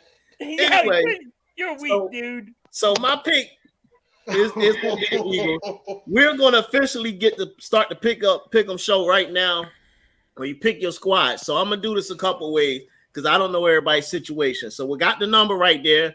You can call and be a part of the show. Or if you put it in here in the chat for every team and you tell me who you're picking, I already got it. I got it written down. I'm already taking notes who it is. I'm going to know who picked what and who got who. I'll put it in here. So Tawanda, since you threw yours in there on that first pick, anybody that haven't, this your chance to do it. I'm gonna put you down, so that'll put you in contention to get the money for those non-believers out there. You know, sometimes you got people don't believe it, man. They ain't gonna do it. Yeah, got proving you wrong. Don't miss out. Don't miss out. You know what I'm saying? So on that first game there, everybody had picked Philly. I'm picking Philly. I think it's going to be a 20-point victory. Honestly, I really do. How'd you do on your football 30 to pool 10 there? Hey, what now? How'd you do on your football pool, Tone? I'm all right so far. I picked the Ravens. You talking about last week, man. Oh, I missed it by one. The winner had 2 losses. I had 3. I missed it last week by 1. So I've been in contention the last couple of weeks to pull on the job. So cut it out, man. Lay off me, man. Lay off me, man. Sure. That's what he's telling us. We need to see. We want to see the sheet, man. Yeah, exactly. I want to see the sheet. Fuck that. They don't believe me, fellas. I got you. All right, so the next game I'm going with let's talk about this let's talk about this daggone hold on, if I don't love y'all, I'm telling you. All right. Let's go ahead. Let's talk about this game with the Cincy and the Browns, man. Let's talk about Cincy and the Browns, man. Monday nighter. It's a Monday night game. Well, actually, no, I can't do Monday night. Can't do Monday night because it's all for Sunday. My bad. Can't do it. So let's go ahead and go with Denver and Jacksonville. That is an early game tomorrow, 9:30 a.m. in London. Russell Wilson said he is playing. So who y'all got, man? Who you got? Mac started off. Who you got, man? Russell Wilson apparently is supposed to be able to be playing in this game, FYI. Yeah, he is. He's still on the plane training. It doesn't matter because as long as that coach is going to be patrolling the sideline for Denver Broncos, I'm giving them little to no chance once again in this game. Jacksonville plays very well over in London, and Jacksonville's coming off a heartbreaking loss to the New York Football Giants a week ago. So they're going to take that frustration right on out on the Denver Broncos tomorrow over in London, man. All right, you going with the Jags. All right. Tawana, you got to pick somebody. You can't say neither. I'm actually, it could be a tie. You could actually have a tie in this game. All right, Jeff, who you got, man?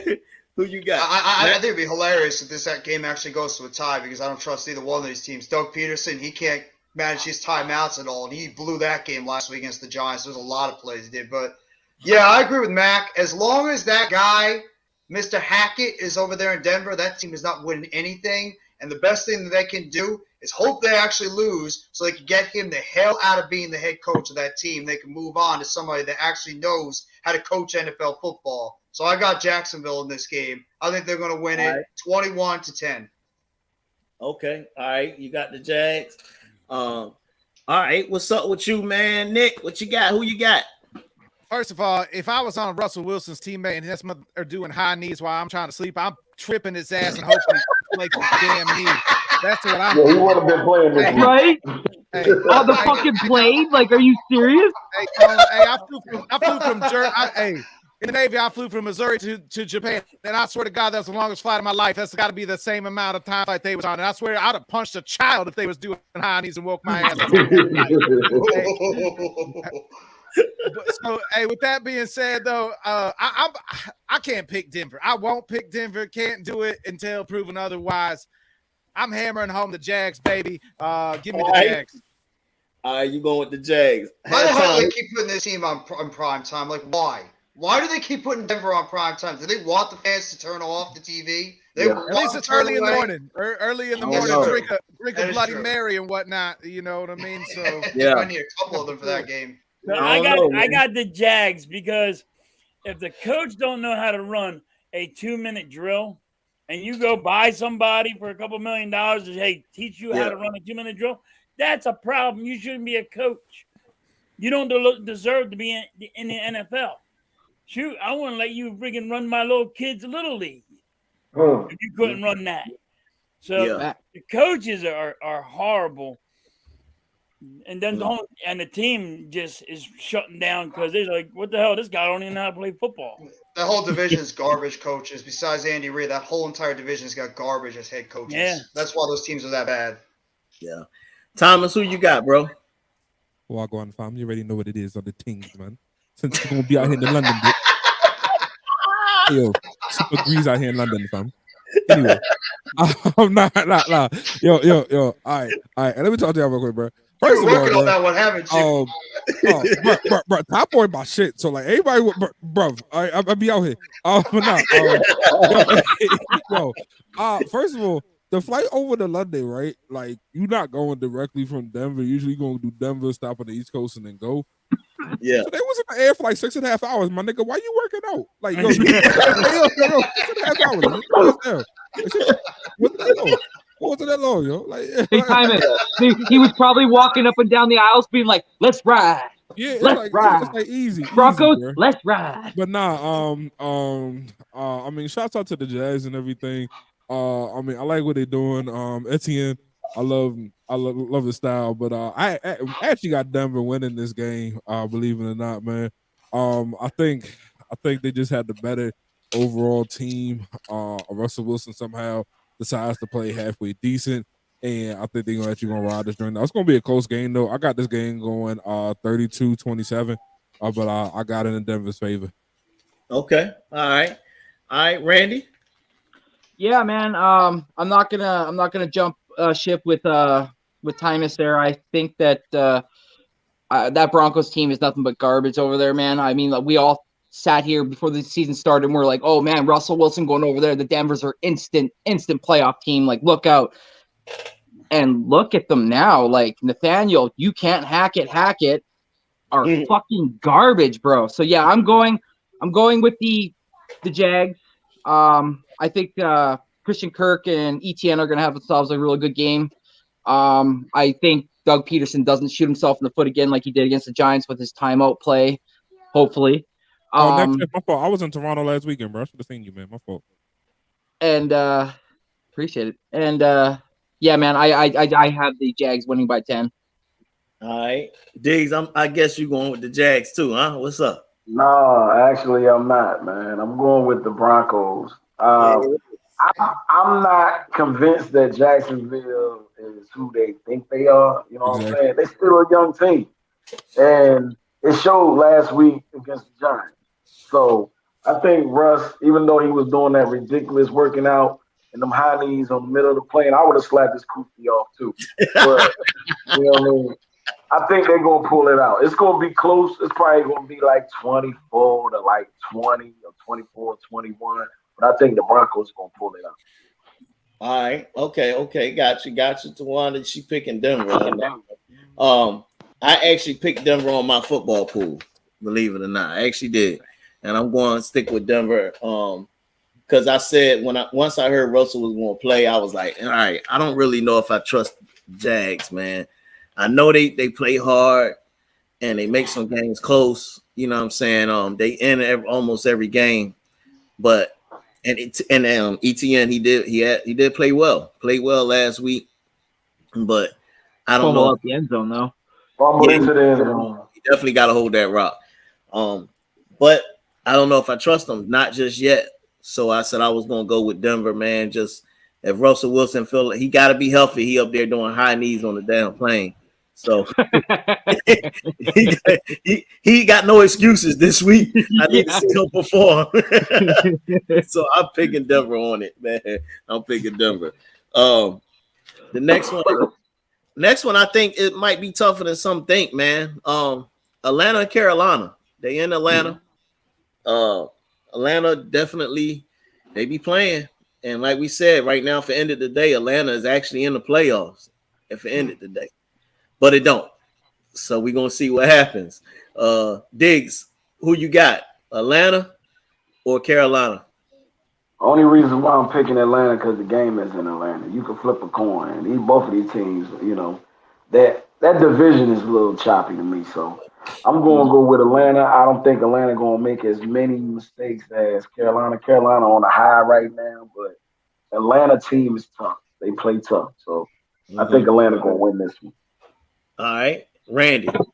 Does anybody know if AJ Terrell is out for this game or is he? I think he is. He is.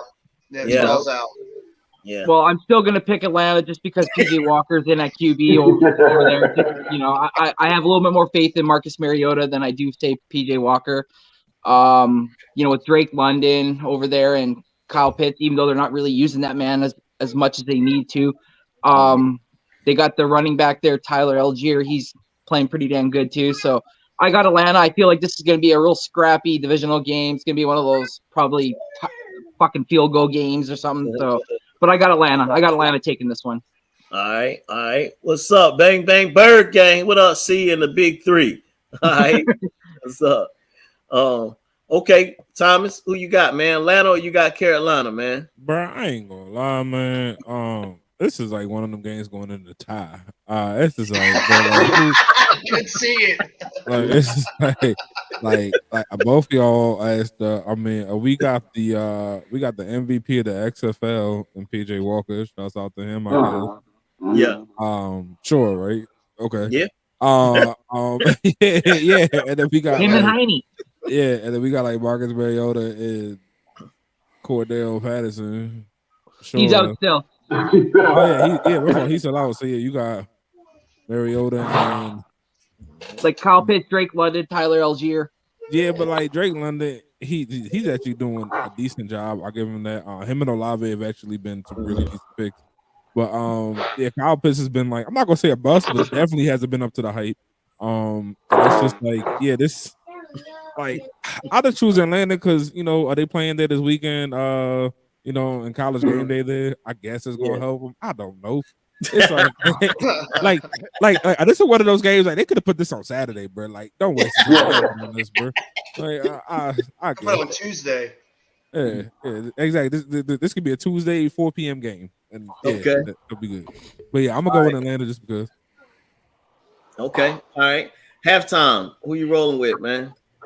I got to roll with Atlanta, but like everybody's saying, it's a coin flip because they're both bad. But when you're just selling everybody in Carolina and getting rid of everybody, you're trying to lose.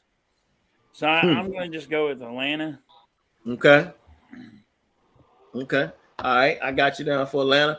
What's up, Nick? Who you got, man? Well, my light went out just like the Packers season went out. So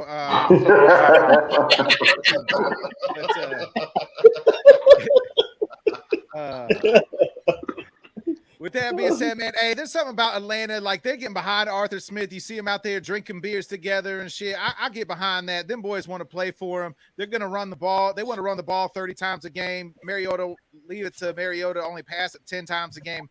I trust Arthur Smith and the boys. I'm hammering home the Falcons, baby. All right, I got you. I got you down for Atlanta, man. That's what's up. All right, Jeff, what's up, man? I'm going to buck the trend of everybody, and I'm actually going to pick Carolina in this game because I'm riding that PJ Walker train. And the fact that AJ Terrell is not in that game right now, I can see DJ Moore going out there and catching a couple of touchdowns. Chuba Hubbard is not bad at the running back position, taking over for McCaffrey, and their defense isn't bad over there in Carolina. I could see them maybe riding a little bit of a wave of momentum. Now with the fact that how bad that division is, this could be an open opportunity right now for them to sneak up on people when they don't even see it, and they can end up winning that division. So I'm actually Chuba's out for this Carolina game. in this. Chuba's out for this game. I'm still taking Carolina. I still like their defense. I think Burns is going to have a couple of sacks in this game. Burns is a stud. Yeah, him and Derek Brown, both of them are studs on that defense. What do you think, Matt?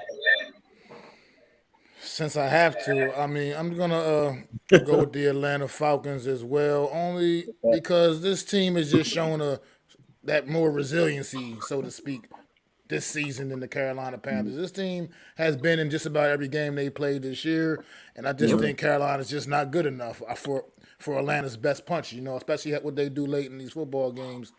I mean, so I'm just gonna give it the nod to Atlanta. They're playing down in Atlanta, and neither team really impresses me one way or another, but somebody's got to win it, somebody's got to lose it, and I'm just going to go with Atlanta.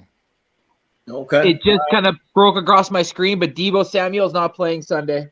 Yeah, I know. What? I saw that. The hell? Yeah, no Deebo. Oh, you on your fantasy team, Mac? You rolling I with do. Deebo on your fantasy? Oh, man. Of course I do. All right, so it's on me now. I'm going with Atlanta as well, but I actually don't even think it's going to be close, man. I think Atlanta going to actually beat on. I think the Panthers was that first week you know how it is when the team make a change, a drastic change that first week. They send McCaffrey off, everybody all focused, they're ready to play now. Cats trying to save their jobs. All right, it's all over. The hype is all over now. So you're going back to who you are. They say your records say who you are.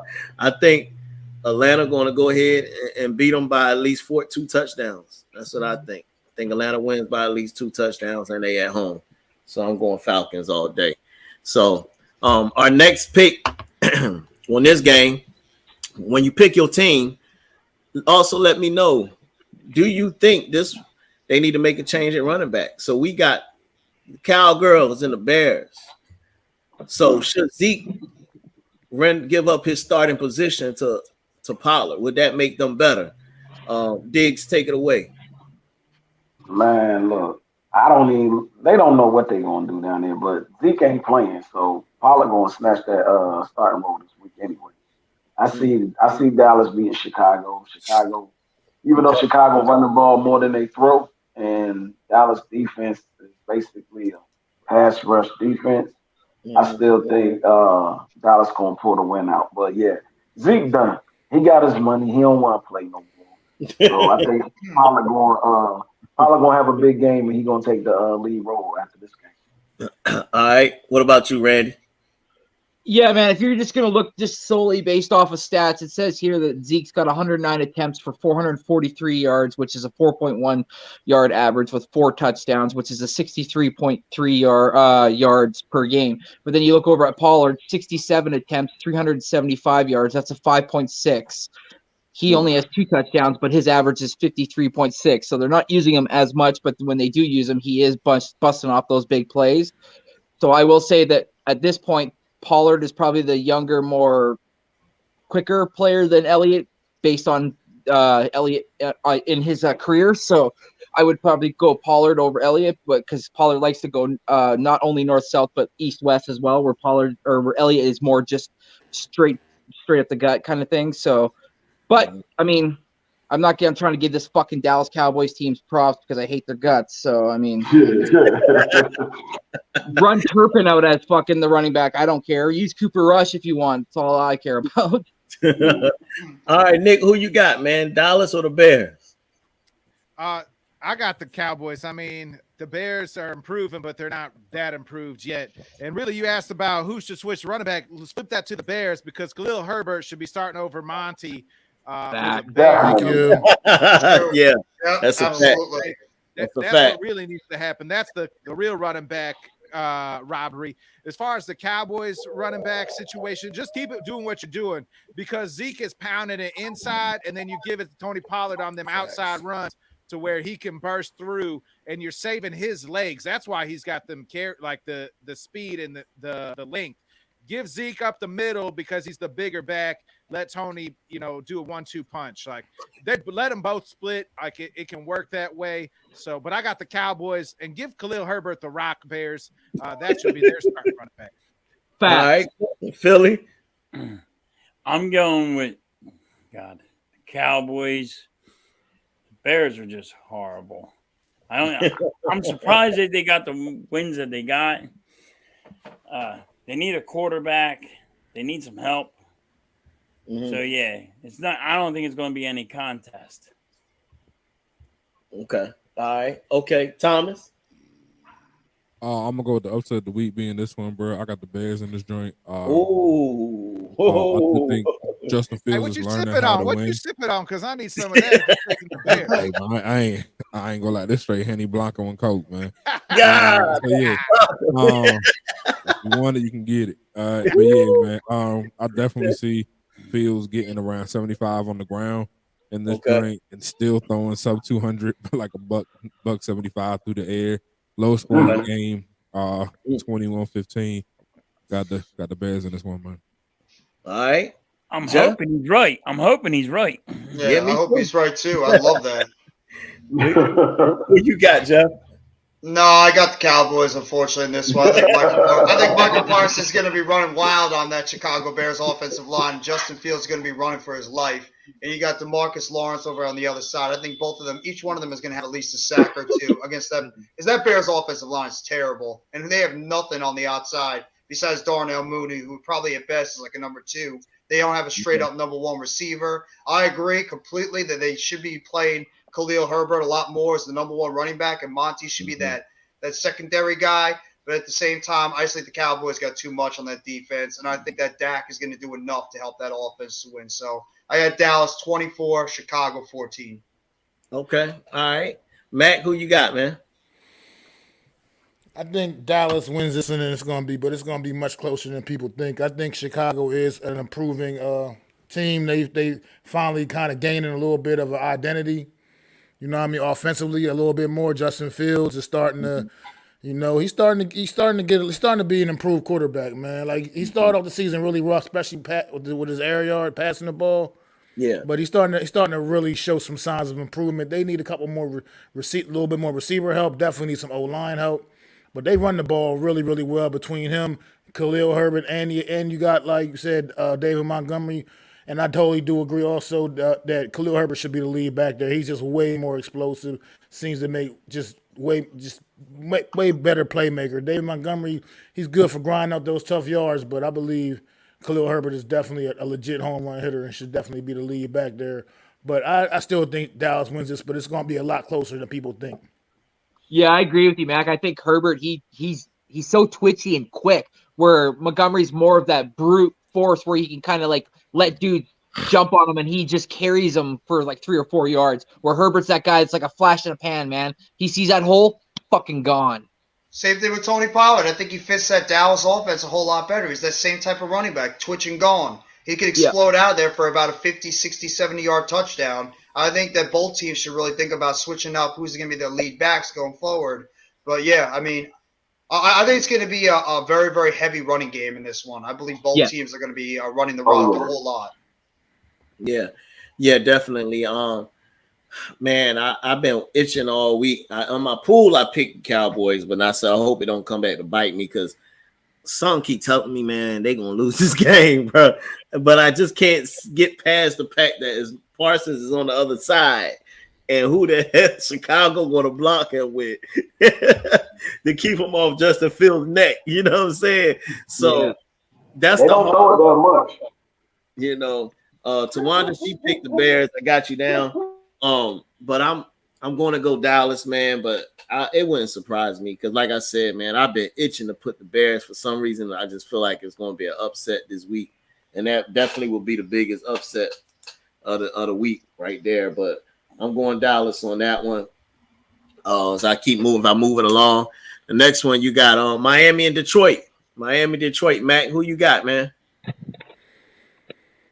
I think Miami, man. I like Miami this one. Detroit, Miami's a different team when Tua was out on the field. Obviously, as you saw last week, they just a different team. I mean, they had a few issues while he was out, dealing with the concussion issues. But when he's out there, man, he has no problem finding Jalen Waddle, finding Tyreek Hill, and just exploiting defenses, man. And I think the Detroit Lions have been going downhill. I mean, they started off the season looking like a tough, scrappy team, like they was going to be a tough out for everybody, scoring all kinds of points. And these last few games, man, I don't know what's going on over there, man. They look like they're just a regular old Detroit Lions, man. And I see Miami just absolutely trashing them. 10-4. All right, I got you down. Jeff, who you got, bro? Yeah, I mean, I agree similar to what Max said. The Lions haven't been able to stop anybody on defense. Their defense has pretty much given up like over 30 points per game. And then you're going against arguably the best wide receiver duo right now that's in the league with Jalen Waddle and Tyreek Hill. I expect Tua to go out there and just completely exploit that my Detroit Lions defense. And the Lions remind me, the Lions are like the opposite of what the Giants are right now. And I'm not even trying to make it a Giants comparison with the fact that both teams are like those scrappy underdog teams. But the biggest difference is the coaching for the Giants is getting the job done. And they're helping this team win. Whereas the Detroit Lions, and I like Dan Campbell, I always liked him as a head coach. But the fact of the matter is that team just can't find ways to win. They find all the ways to lose. And I mean, if that team doesn't start turning it around, Dan Campbell could be out of a job after this year. So I think that the Miami Dolphins are going to win this one. I think they're going to win this one by at least 3 touchdowns. All right. Diggs. Yeah, I agree with Jeff. I think Miami going to blow them out, man. Detroit, it's the coaching, man. You know, he be messing up sometimes, but Miami a totally different team with Tua up there. I hope he stays safe. You know what I mean? Because if he take one more hit, he's gonna be out of here. Yeah. But he finds Waddle, he finds Tyreek, he finds the tight end. He throws the ball a lot more accurate. So I'm gonna give it to Miami, and I think it's gonna be like 3 touchdowns. I don't think it's gonna be close either. All right. We got Nick. Man, I'm with everybody else. Detroit absolutely stinks. I mean, give me the Fins all day, baby. I'm hammering home the Fins. Like, All right. Short, simple. Keep it moving. All right. How about you, Hat Tom? You got to give me the Dolphins on this one. I mean, all right. Okay. Detroit has a good defense. It's the offense. They don't have a good defense. Their defense gives up. No, the defense is not. Yeah, the defense is bad. Their defense I is still like their atrocious. I still like the defense, but I think it's just they're not there yet. Is Amon St. Brown playing this game or no? Yeah, he's a full go. Quarterback. Okay. As soon as you get a quarterback. Yeah. Okay. All right, Randy, who you got? Miami or Detroit? Yeah, man, I'm not gonna sit here and jump on that bandwagon. Oh, go Detroit, go! No, it's Dolphins all the way. They're going 5-3 this week. You know, we all want that true story of like Detroit Lions being that gritty team from Detroit. You know, and they're kicking at. No, that's not that team this year. Dan Campbell's having issues. Tua's the guy for Miami, so 5-3 Dolphins. Hey, real quick, the Giants and the Titans are who Dan Campbell wants the Lions to be, but they're just never gonna be that. Exactly. Yeah. That's a damn good comparison because Vrabel knows how to coach, and he righted that team out immediately after they looked like they were being sinking ship, and now look what the job Vrabel's doing over there in Tennessee. While they're missing some pieces over there as well. Absolutely. I'm going with Miami.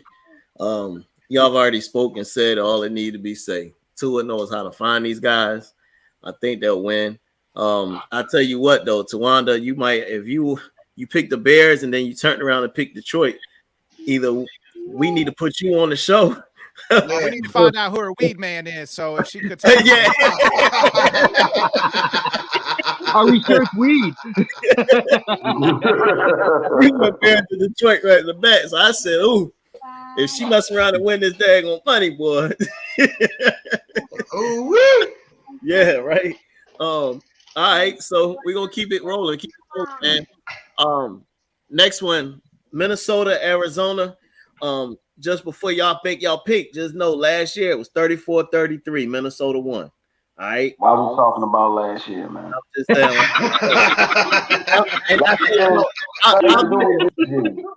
Since you asked me that question, the reason why I said that is because I think with D-Hop coming back, I'll go ahead and tell y'all who I'm picking. With D-Hop coming back, it seemed like it's going to be heavy D-Hop again. We saw that the early part of last year. It came back again this year. A lot of D-Hop and everybody else. And I think it's going to be another high-scoring game because I don't think neither one of them got a defense that's like that, honestly. I know Minnesota's going to put 30 up on them, but I think Kyler Murray can run around. He got D-Hop. I think they can do the same thing against Minnesota. You've seen what their secondary looked like. Eagles lit it up. So another high-scoring game, and I think Minnesota going to win it at home again by 1 point. All right, go ahead, Matt. I like the Cardinals in this game, man. I just like with D-Hop, his presence, man, changes the dynamic of that Arizona Cardinals offense, man, completely. And I just feel him, man. Minnesota is getting ready to start coming a little bit down to reality a little bit, man. And I think the Cardinals going to go in there and get the upset, man. All right, Matt got the cards. All right, Jeff, who you got? No, I'm picking the Vikings. I think the Vikings defense and Kyler Murray is such an enigma out there, quarterback. I mean, this dude just makes some questionable plays out there. I mean, does this guy actually really want to play in the NFL? Sometimes you really wonder about his heart. And I know D-Hop coming back is going to be a boost to that offense easily. But, I mean, Justin Jefferson is going to go wild against that Cardinals secondary. And I love their pass rush, that duo at outside with Danielle Hunter and also Smith as well. I think the both of them are going to be harassing Kyler Murray the entire time, plus our old boy Dalvin Tomlinson in the middle. And I just think that the Vikings are just going to have too much for that Cardinals team. So I got the Vikings in this one, 21-17, close game. Just remember, y'all, I think it's Call of Duty Modern Warfare came up with a new map or whatever, so Kyler can be on that shit. He ain't watching game tape. Oh, he gonna be playing, so he ain't gonna be focused on the game. No, he's too busy worried about that Modern Warfare thing. Yeah, it's times 2 XP this weekend, so just FYI. Hey, Diggs, well, let us know who gonna win, Diggs. You heard it. Hey, I'm going with Minnesota, man. Just for that reason right there. Your boy, he playing the game right now. He don't care about no video or nothing. He playing the game right now. I don't trust Kyler Murray. I don't know. Some plays he made, you be like, wow, but then some plays you be like, what is he doing? You know what I mean? Yeah. So I'm rocking with Minnesota. I really don't see Arizona being able to stop them on defense. Hey Mac, you know it looks like the best quarterback in that draft right now? You know it looks like the best quarterback in that draft right now? Our old boy DJ. Man, look. Hey, Nick, before you go, Nick, somebody just called in real quick, so I went ahead and picked it up. Hello, are you there? Yeah, y'all hear me? Yeah, I can hear you. Can y'all hear him? Yes, Yeah. All right. Y'all hear me? Yeah, we can hear you. We can hear you good. Mike. Okay. Mike. What's up, Mike? What's up, Mike? We're in the middle of a pick'em show. I'm sorry. What's up, good Tom? How you doing, Ziggy? What's going on? How you doing? What's up? Listen. Hey, listen, I'm going to ask you a question. First of all, Eagles, I'm a team playing Eagles. I see playoffs and I see Super Bowl. Phillies, I ain't much of a baseball fan, but Phillies hit it out the park, just don't hit me in the head. That's cool. Okay. All right. I got a question for your panel. Uh-huh. The question is, there's $860 million in the Powerball. Ask your panel, hey, panel, how y'all doing? Ask your panel, what would they do with that money? And I'll catch it on the end. Go ahead, Tony. Do your do. All right. Okay. I guess I'll let y'all, whoever wants to chime in on that. He's asking, what would you do with $860 million? And then he got something. Whatever the hell I want to.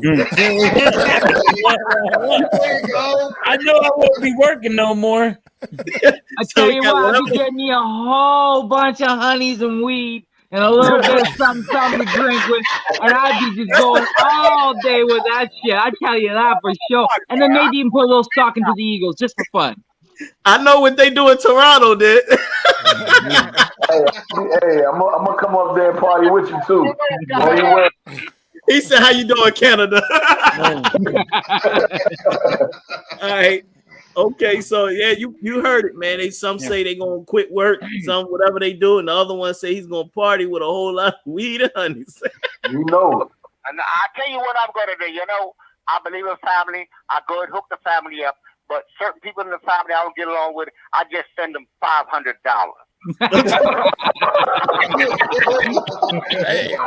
Damn. Wow. Damn. That's all I gave. Yeah, that's all you gave me. $500 All right, man. Something. Anything else? We got to get back to the pick'em show. But let me ask you this: who would you pick between Arizona and Minnesota? Since you up here, I'm curious. Arizona and Minnesota, I tell you what, I give Minnesota a shot. I hook them up, yeah. Yeah, okay. You give Minnesota a shot. All right. Why would you pick Minnesota? Yeah. Oh, shit. It's football. What the hell? Which one? All right. Okay. All right, Mike, man. We appreciate you calling in. We appreciate you calling in, man. You want to record the show, bro? We can add you to this panel. What'd you say, Jeff? What'd you say to him? You want to be part of the show, Mike? You can add yourself onto this panel with us.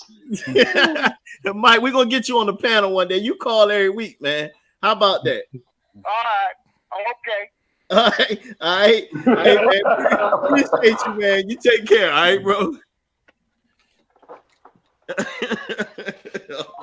Oh, man. That's a trip. All right, Nick. Tawana says, I already got my quick pick.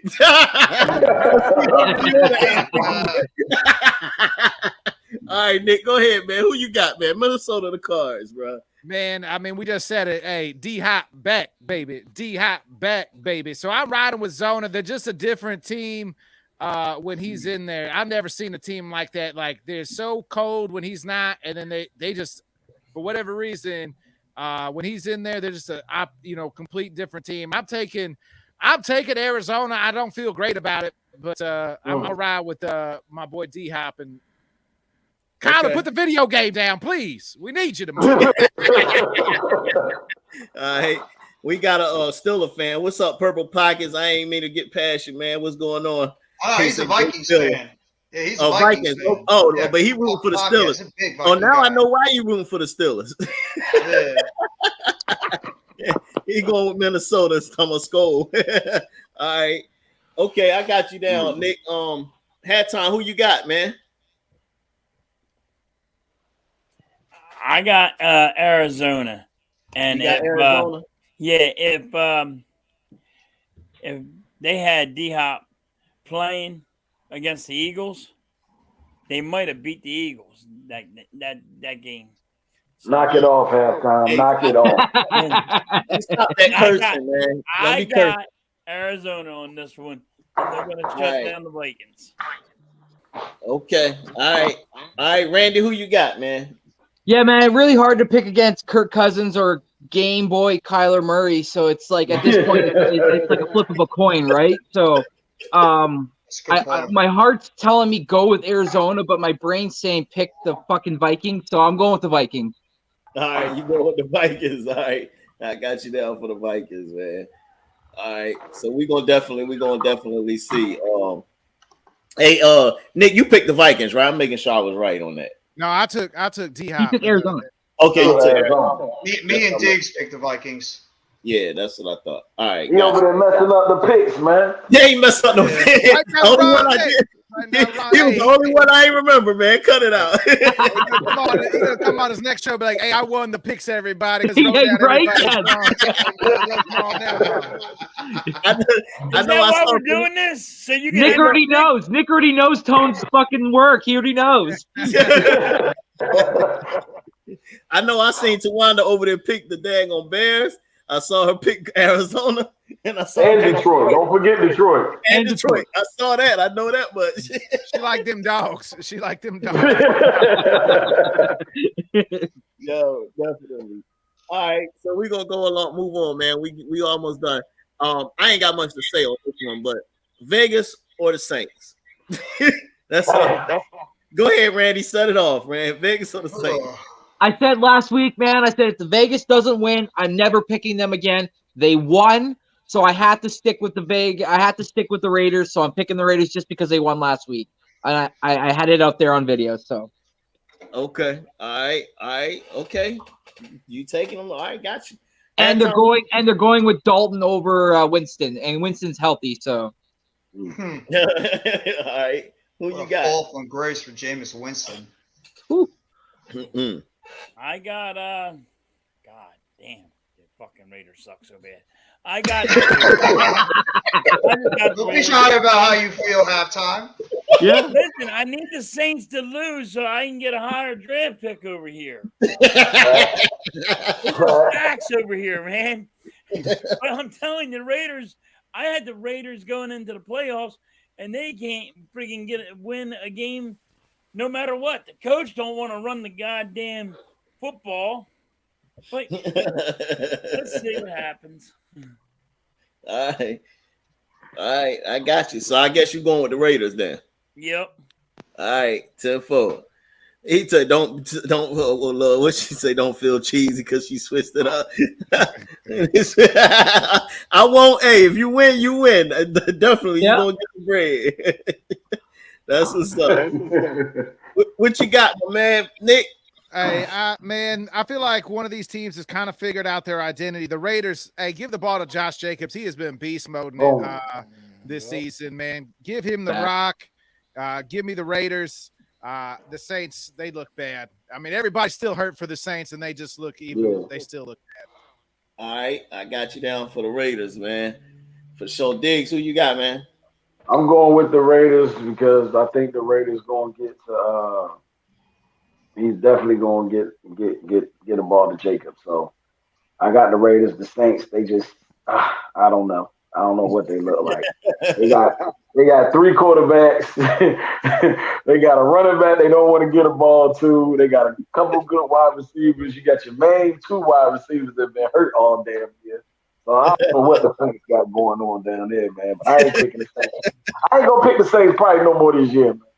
All right, well, we got you down for the Saints there, man. No, I'll be real. I bet you the Honey Badgers wishing he got didn't me put down time for the to Raiders. Yeah. Hey, you see, I got you, Diggs. I'm messing with you, Diggs. I got you. I got you, Diggs. I'm messing with you, man. Go ahead, Jeff. Who you got? I'm taking the Raiders in this one because I think that AFC, we talk about the NFC being wide open. Look at the AFC, and I still think the Raiders are the second best team in that division because the Chargers have shown nothing that they're actually they're probably the biggest fraud team in that entire NFL right now, and we know about the Broncos.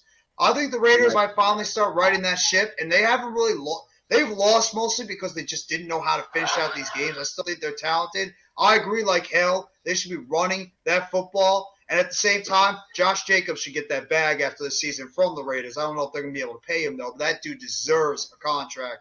And I think they should just continue to go by the formula. Get that ball to Jacobs. Let him run it. Obviously, you got Crosby and you got Jones on the outside. They're going to be able to harass the Red Rifle over there in New Orleans. So I think that definitely the Raiders are going to pull this one off. And they're going to go up to 3-4 in the season. So I got the Raiders on this one, 28-24.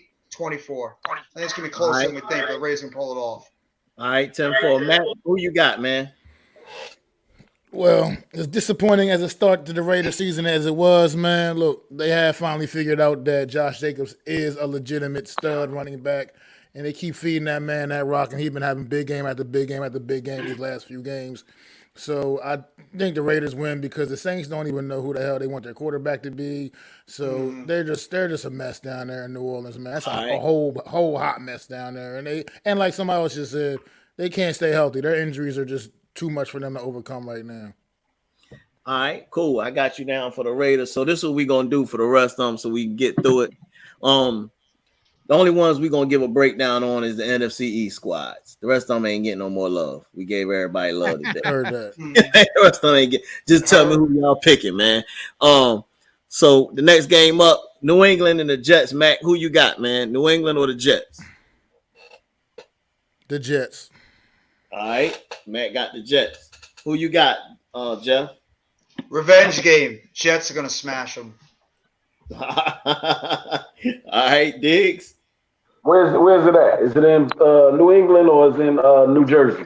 They actually in New Jersey. Yeah. Okay, I'm going with the Jets then. Did it really matter? Who you got, Nick? Hey, you biting me at the tongue. He bite me, cut me at the kneecaps, telling me I can't explain myself, and it's so hard. My bad. You can actually do yours for Green Bay. Okay, I got you. My bad. I forgot you was up here. Well, I mean, I just want to explain even my next pick. Like I got the Patriots. Bill Belichick ain't gonna lose games like that 2 in a row. Like I don't care what anybody says. Give me Bill Belichick and the goat of coaching. I got the Pats, baby. All right, you got the Pats. All right, have time. I got the Jets. Have time say he got the Jets. All right, Randy. Yeah, I can't trust Mac Jones. I'm going with the Jets. They got Robinson. I feel like he's going to be a big piece for them this year since they lost Breece Hall. So, all right, I actually picked the Jets as well. I don't trust them. I think it's quarterback controversy over there and whatnot. So. Jets are good too. I'm going with the Jets, man. That defense. Jets are a damn good football team. The Jets are good, but I can't pick against Bill to lose games like that 2 in a row. So that's fair, Nick. That's fair. Yeah, no, that's fair. Yeah, I got you. Tawanda says she's going with the Patriots after she said she went with Lady Luck and the Saints before. I switched my pick back because she is on some wild stuff. So I noticed that. She loves the underdogs. That's why she's a Giants fan, because she loves the underdog story. That's why she's a Giants fan. Definitely. So we already did Philly, man. Everybody picked Philly. Was I correct on that one? Yes. Yeah. All right, we ain't got to do that. I picked the Steelers. Oh, you okay? No, you did. The Eagles. Oh, I know you fuck did. you, Jeff. No. Hey, Tony picked the Steelers, so he crosses it out and writes Eagles down. So the real answer, your real answer. Yeah, right. All right, the next one, Houston and Tennessee. Ugh. Houston and Tennessee. Randy started off. Ryan Tannehill. No Tannehill. Yeah, Malik Willis is starting. Woo! Yeah. Malik Willis or Davis Mills. That is what we have to pick right here. But I mean, let's be real. They got Derrick Henry on the other side, and that offensive line will try to find a way. Vrabel will try to find a way to make sure that Henry is a key cog in that offense. I can't pick against King Henry and the Tennessee just because of who they have. Now, if Houston had a somewhat of a decent quarterback, and I'm not saying Davis Mills isn't a decent quarterback. It's just I don't like him and his style. But if they had anybody else other than him, it'd be very close. But I'm picking Tennessee. All right, got you. Tawana say y'all will see. All right, Hatton, who you got? Tennessee or Houston? Tennessee. Hatton say he got Tennessee. All right, Nick, who you got? Titans, King Henry, all day. Diggs, who you got? Tennessee and Henry, man. All right. Jeff?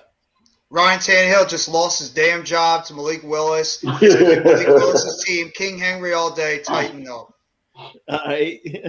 You got Titans as well. Matt, who you got, boss? I also got the Tennessee Titans, man. They're just on the roll now. Figuring putting it together. Okay. All right. Okay. All right. There we go. And I myself, I'm picking Tennessee, man. I'm picking Tennessee. Even though, and it might not even be close with Malik out there.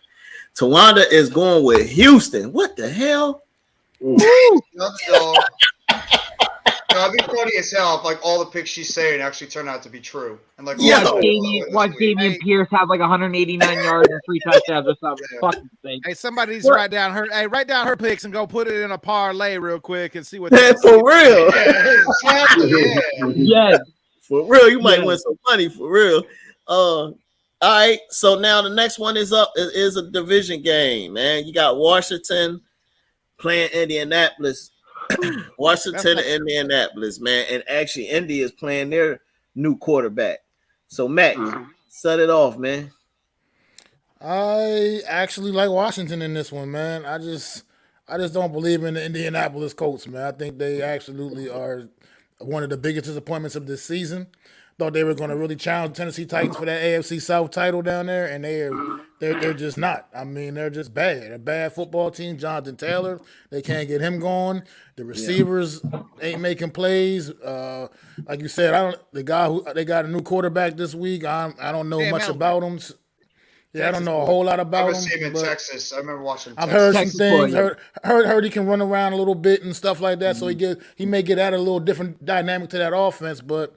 I got to see it to believe it, and so I got to go. I'm going to go with Washington here, man. I think they're much more comfortable with Taylor Heineke in there at quarterback, and they're going to get it done, man. He finds a way to get – he just gets the ball to McLaurin. He knows how to get the ball to McLaurin, and the rest of those Washington playmakers a lot better than Carson Wentz was demonstrating. So, yeah, Washington. Oh, okay. All right. Hey, all right, so go ahead, Jeff. Who you got? Man, if it wasn't for the Steelers, the Packers, the Bucs, and those AFC West teams, the Colts would be the biggest disappointment so far this year with the amount of talent they have on that defense, because that defense is loaded. They have some good talent on the offense, especially. What the hell happened to Taylor? What the hell happened to Jonathan Taylor? That dude just has not been the same since he got hurt. I mean, that defense has been banged up all over the place. Matt Ryan, dude should retire after the season the way he played. The fact that he has to get benched for the rest of the season for Sam Ehlinger. I mean, that kid was okay in Texas, but I mean, let's just be real. Frank Reich might be coaching for his job right now over there in Indy because that team has completely flopped. There's some fans out there that said this team could go to the AFC Championship with the amount of talent they had on that squad. But yeah, I'm picking Washington. I think Heineke, he's just another one of those gritty quarterbacks that's going to help that team, lead them the way. And I think that Washington is going to get to 500 in this game because I just don't trust the Colts. So I got the Commanders in this one, 24-14. All right, Tawanda, she went with Washington as well. She came back to earth. Hey, Commanders are a dog. She's picked every dog. So I'm gonna go with Washington too because I think they play better with Heineke, which I didn't understand why they went after Wentz anyway. After you seen him in Philly, after you seen him in Indianapolis, you mess up your team. You had your quarterback, even though he wasn't the quarterback. I guess he wasn't the quarterback you wanted, but Heineke was playing okay. So I think they play better.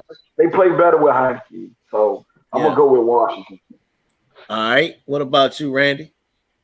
Yeah, I'm with Diggs. I'm going Washington. You know, the enigma of the Colts. I have no idea what's going on over there. You know, like Jonathan Taylor, RB number 1 to pick the season in fantasy, and now the guy's not even putting up fantasy RB1 numbers. And now they got Sam Ehlinger in as quarterback. So I mean, I gotta go with Washington. All right, Nick, who you got? Man, my man said it earlier. Taylor Heineke's an absolute dog. I'm going Commanders. Hey, this might be the lock of the Commanders at +3. Give me the Commanders at +2. Might be my lock of the week. I don't know how they're the dog in this game, but they are. But hey, give me the Commanders at +3 and the money line. Is it in Indy or is it in Washington? This game? It's in Indy. That's probably why. That's probably why Washington's the underdog because it's in Indy. But at 3 points, I'll take Commanders. I'll take that. With it. I'm glad you told me that because I'm putting that in there tomorrow. Because I usually do me a little same game parlay with all on the spreads. You know what I'm saying? So I'm gonna make sure I had that in the mix.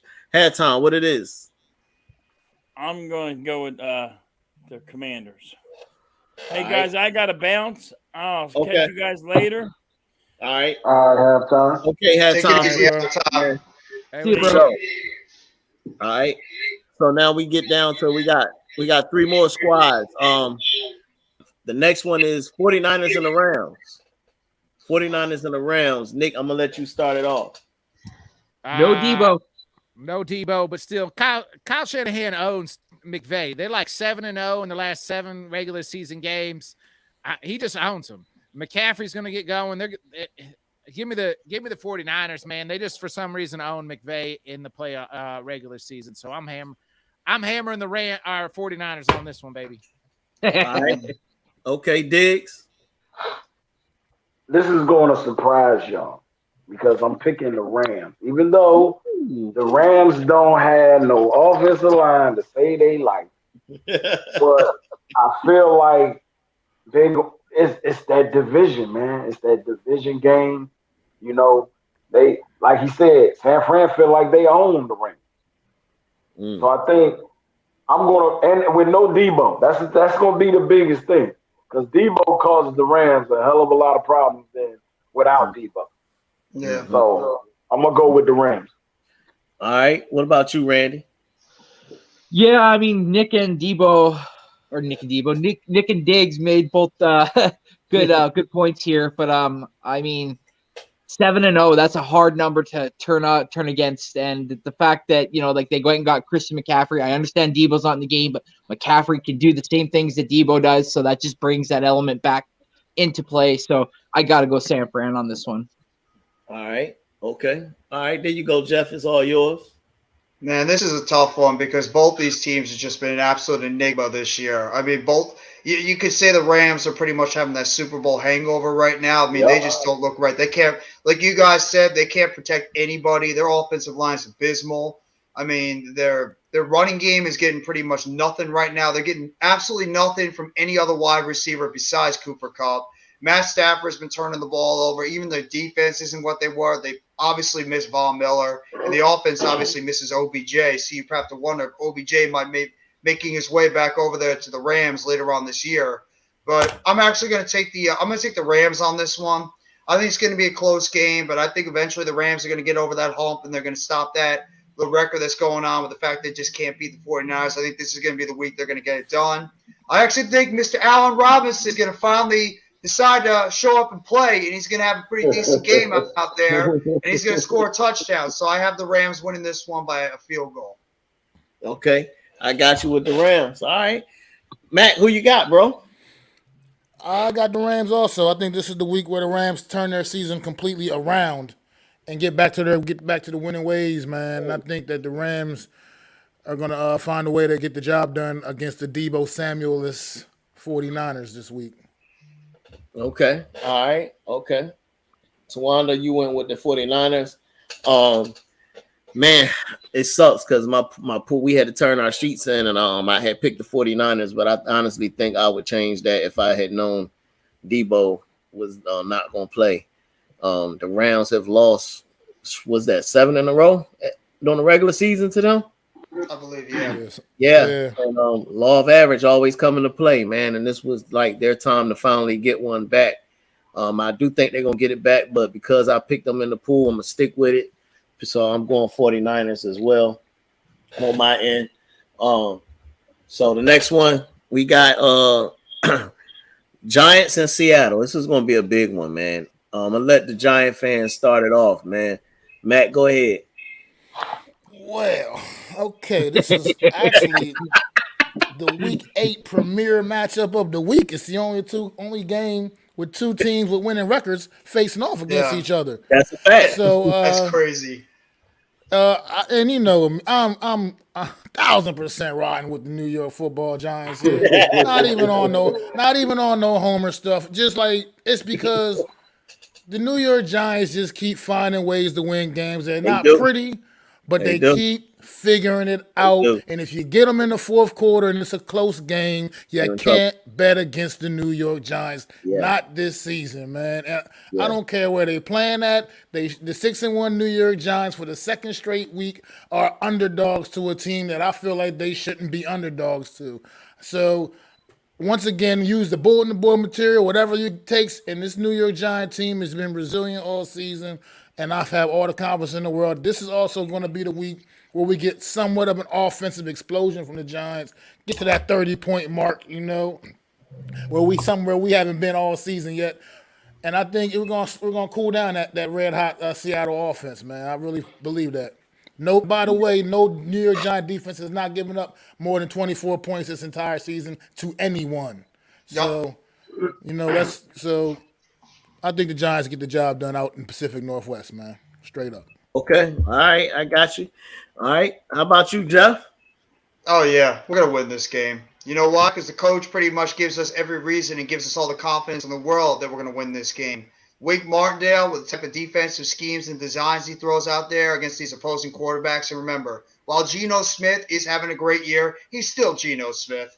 The dude is going to still make some turnovers out there on that field. Their offensive line, 2 young offensive tackles, and we got a beast on the outside who's starting to create havoc. Number 5, Kayvon Thibodeau, is starting to get to the quarterback, and he's starting to get to the quarterback a lot, and he's creating that havoc. Plus, we got arguably the top defensive tackle in football right now with Dexter Lawrence, and you got Leo coming back a little bit healthier. So, you know, those guys are going to create the havoc in the middle. Adoree Jackson, Fabian Morneau, they're doing a solid job on the outside, so I'm not scared of guys like Tyler Lockett, Noah Fant, or anything. Plus, on offense, Seattle is one of the worst rushing defenses right now in the NFL, and the Giants have the best overall rushing offense with the best running back right now in football, Saquon Barkley. In fact, that Daniel Jones is coming off a 300-yard all-purpose game, including 100-plus yards rushing last week. So I know those two guys are probably licking their chops looking at that Seattle Seahawks defense. And also their passing defense is not that good. So I'm going to pick the New York Football Giants. I'm picking the New York Football Giants 7-1 by the end of this week going into our bye week. Mr. Diggs. Hey, Tawana, Barkley 150. Tawana, of course you picking the Giants. I already knew that one. Randy, who you got, bro? You muted. Yo, Sorry, rookie mistake. Shit. I got the Giants going 7-1. I got them. I don't know what to say. You guys have been unbelievable. I'm just happy for your fan base. I'm happy for you guys. Congratulations, guys, going 7-1 All right, who you got, Diggs? I'm not gonna go as far as Randy and say I'm happy for y'all because I'm not. But I feel like y'all made me a believer last week. I was like, all right, well the Giants are playing pretty damn good. So I'm going with the Giants. I don't think the Seahawks got enough to. I don't think they got enough on defense, and I definitely don't think they got enough on offense to top y'all defense. I think y'all defense. I think y'all defense behind our defense and Dallas defense probably top 5 in the league. And that's a lot coming from me. But I'm going with the Giants, but it's still fuck y'all anyway. All right, Nick, who you got, man? Man, both these teams want to do the same thing to me. Like, they both want to run the ball, limit their turnovers, right? Like, hey, the Giants don't want Danny Dimes dropping back 20 points a game. My man said he wants the Giants to score 30. If the Giants are scoring 30, I don't think that's the formula they want. They want it to be a 24-21 type game, 24-10, 15 type game. That's what both these teams want. Like, that's how they win. They grind out these wins because, I mean, we can sit here and say, like, they don't have, like, the best quarterbacks, but they're game, the quote-unquote game manager types. But I like the Giants. I like what Seattle's doing. That Walker, the third kid, is a freaking stud at running back. Kenneth Walker's nice. Kenneth Walker's an absolute beast. But give me the edge to the Giants. The Giants have been in every one of their wins has been by a one score, and that's what it'll be again. I like the Giants here. Every game. So I like the Giants. It's going to be close. But I'll take the Giants. But it's going to be real close. Both these teams. It's going to be a lot of – neither one can stop the run, and both teams want to run the football. So, look at that. Okay. All right. Well, I'm going to be the lone star. On my pool, I pick Seattle. And it had nothing to do with just because y'all division rival, nothing like that. Yeah, sure. Because there's money on the line, so I gotta separate that when there's money on the line. But I feel like the Seattle been really balling, like he said. Both of y'all been balling. Giants been balling. Gotta give them props. Seattle's shocking me. They're shocking me. Geno still seems to be able to put up 250 yards pass, and I've been waiting for that to die, but he keeps doing it. So I think they have a little more than just the running game. And if he can still do what he's been doing, I think they are a formidable threat.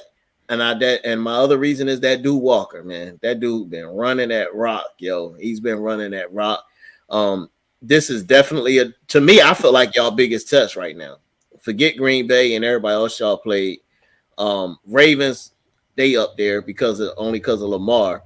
But with who Seattle got and the way Geno is playing in that running game, I think this is going to be y'all biggest test. But I'm picking Seattle, and Seattle's at home, so that's why. I'm gonna disagree. I'm gonna disagree with you, Tony.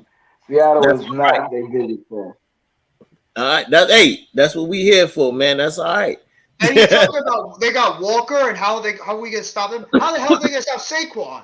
How are they gonna stop Saquon? Both running backs going for 152 touchdowns or something like that tomorrow. You know what I mean? Like both teams are just gonna run down each other's throats. All their games been high scoring. All their games been high scoring games. You're right. They haven't been stopping nobody either. People putting points up on them. They just been able to outscore people. So we'll see. We'll see. All right, last game. I'm gonna say, Nick, you're gonna close out. Well, I'm gonna save it for you last, and then I'll close out. So the last one, we got the Bills and the Packers. Oh Lord.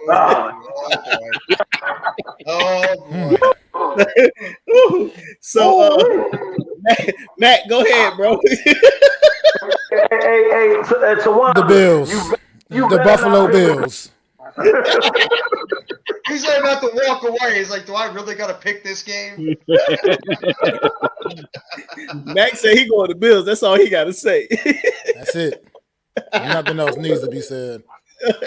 All right, Jeff. Nick, I'm sorry, bro. This is gonna get ugly. Hey, you gotta apologize, bro. Y'all don't gotta apologize. It's gonna get ugly, bro. Josh Allen's gonna be putting up TDs on you guys. Randy, who you got? Yeah, Nick, bro. Fuck. Sorry, man. I got the Bills, bro. Pity right now. I got Everybody the Bills. feeling sorry for you, Nick. Hey, you ain't gotta feel sorry for us. Well, I'm gonna go with the panel, and I'm just gonna say Buffalo, man. I just hope it don't get ugly like it got against Pittsburgh. Man. It's gonna be ugly. It's gonna be the spread is so. When we were talking about it on my Sunday show, last Sunday, and they asked me what I thought the spread would open up at. I said 10.5. It opened up at 10.5. Now 11.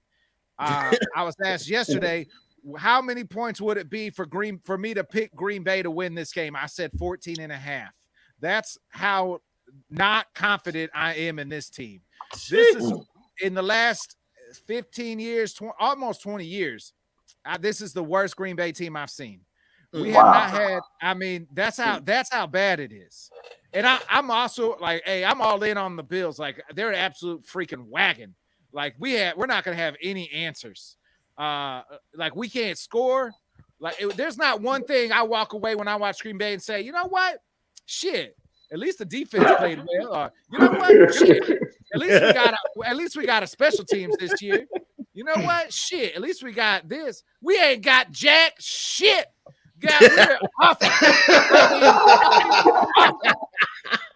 offensive line can't block nobody. You got everybody on the outside. Everybody's like, well, Aaron ain't got nobody to throw to. Motherfucker ain't had time to throw to nobody. Our running back, I mean, that's it. I mean, and then when he does have time, receivers drop the ball. I don't walk away from one game and be looking like, you know what? We did this well today. You can't take that away. And the Bills are just going to run. Josh Allen's just going to do things to us nasty things to us that we all think about doing nasty things to Rihanna or something like that. That's how bad the beating is going to be on Sunday night. I mean, you might want to tune into the Bodkin show because I'll be live watching it while doing my show. So I might be going through it. I'll probably be a bottle deep by the time the damn game starts. We probably ain't had an ass whooping like that since my daddy took me to the woodshed when I was 6 years old, and that's what I mean, it's Bills. Like I said, I would take the Bills at plus 14. You know, it's bad at minus 14. It's gonna be bad. I got a question real quick for Nick. Is this looking like the end? It's going to be looking like the end of Aaron Rodgers. Is his career looking like it's going to be over soon? I don't know. Like, he's coming off 2 MVP seasons. The offensive line to me has been awful. Like, we need to get the offensive line going. I thought going into the season, I said, like, hey, it's gonna be how many points did Buffalo put up? I don't know. Did you really just put that up there, bro? Cody, you had to go there. That's foul, bro. I don't know if it's the end though. Back to the original. I don't know if it's the end for Aaron. He probably got 1-2 more years, and I thought this would be some struggles going in, but I never would have thought if you would have told me at the beginning of the year, we are going to lose to the Giants, the Jets, and the Commanders. Taylor Heineke, Daniel Jones, and you know what I mean? Like Zach Wilson, Zach Wilson, like, and Bailey Zappi's gonna be in a game and almost beat you. There's no, I don't like who the hell, who the hell get your meth ass out of here. I only, you know what I mean? Like, that's it. Hey, it's bad. Hey, look, hey man, well, look, before we get out of here and before I tell you what we'll pick, Tawanda, appreciate you participating and being in the contest. I got all your squads down. Do me a favor. I put up there the email. Send me your cash app to the email. You ain't got to put it up here unless you want to. Maybe somebody be nice and send you some bread or something. But send your cash app to the email. Send me your phone number as well. And if you win, like I said, Sunday night, you got to do me a favor and you got to put you a post up on your social media platforms and say, I won in Philly Sports Rap Contest, and put our link to our YouTube channel. All right, just do me that, and then on our end, we're definitely going to represent you and whatnot, and let everybody know you won. So we're gonna see, because you got some wild picks, and if you win this joint, I might have to call you every week before I do my football pools. Yo, can I say one thing real quick? Yeah, go ahead, man. Wrap this up. See, to me, this season, Aaron Rodgers is one of the biggest players that's proven to everybody that football is a consummate team sport. You know what I mean? Yes. Like people were trying to tell me that it doesn't matter that they got rid of Devontae Adams. Aaron Rodgers is so great, it doesn't matter. He's just gonna. No, it does matter. You need the help around you to get the job done. People try to say New York Giants fans been making up total excuses for Daniel Jones over these last couple of years. And granted, I'm not trying to say Daniel Jones is even remotely in Aaron Rodgers' stratosphere, but I'm just saying that you need the help. You can't do it by yourself. You know what I mean? It doesn't matter who you are, how good you are. You need that help around you. This offensive line is trash. Like you said, he can't block for him. He can't get the job done. His receivers ain't making plays for him, and he's just looking like a regular guy out there now. So you just need to help support it. You need the supporting cast to be able to get the job done. And Aaron Rodgers has proven that this year with the way the Green Bay Packers is looking, man. And also the fact that Aaron Rodgers should have never taken that. Aaron Rodgers screwed that team when he decided to sign that huge extension, because if it wasn't for that, Devontae Adams would still be there. That's false. I hate with that narrative. Don't spin that narrative. Devontae was offered more money than what he was to go to Las Vegas. More money. Green Bay was going to pay that man his money. Devontae said, "No, I'm good, fam. I'm going to go play with Derek Carr, my best friend from college." He said, "I love Aaron. This is a working relationship. I want to go play with my best friend." That's the bottom line. It's not, don't spin the narrative that Aaron ruined the team. No, Aaron, they were going to give Devontae that money, pay the man more money than what they did in Oakland or what they did in Vegas. He just said, "Peace out. I don't like cold weather. I'm going to go get some hookers in Vegas." Well, he got to like some L's now, because that's what he's taking. Yeah, both of them. You know what? It doesn't matter either way, because if he stayed in Green Bay or if he's where he is right now in Vegas, he's right now taking a lot of those L's because it didn't work out for either one of those guys. And both those guys proved that they need one another. Yeah. Right now, neither one of them are getting success right now. What they're doing. Both that Wolverine meme looking at each other saying, "I miss you." You know what I mean? Just there laying That's a whole fact. But needs to say, I'm picking Buffalo, man. I'm going with the Bills. I'm gonna leave it like that. Tawana says she already won, and she been sharing support and appreciate that. Philly Sports, appreciate you tapping in, man. What's up with you, homie? But we're gonna end the show here, and I'm gonna say, make sure y'all again sub up Hardcore Sports Network, man. We all affiliate with Hardcore Sports. We got our Sunday morning show. You can catch any of these guys not only on Hardcore Sports, but through their links. I got it all in the description. Sub these guys up. I got my man for the Biking show, Nick. Diggs is part of Philly Sports Rap, so we already here. We got Next Shift Randy right there. Got my man Jeff up there from New York guy. We got my man Mac. So make sure y'all sub these guys up, man. They good guys. I love their content. Support the content and whatnot.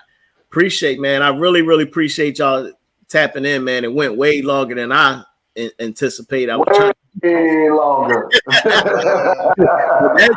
It went way longer, but it's all right. I enjoyed the show, and I enjoy y'all sticking with us, man. For sure, man. Appreciate you too, bro. Good stuff you did today, Tone. Excellent work. Definitely. Nah, I appreciate it, man. So with that being said, man, anybody got any last words, man, before we get up out of this joint, man? You know what I'm saying? I gotta hit them with.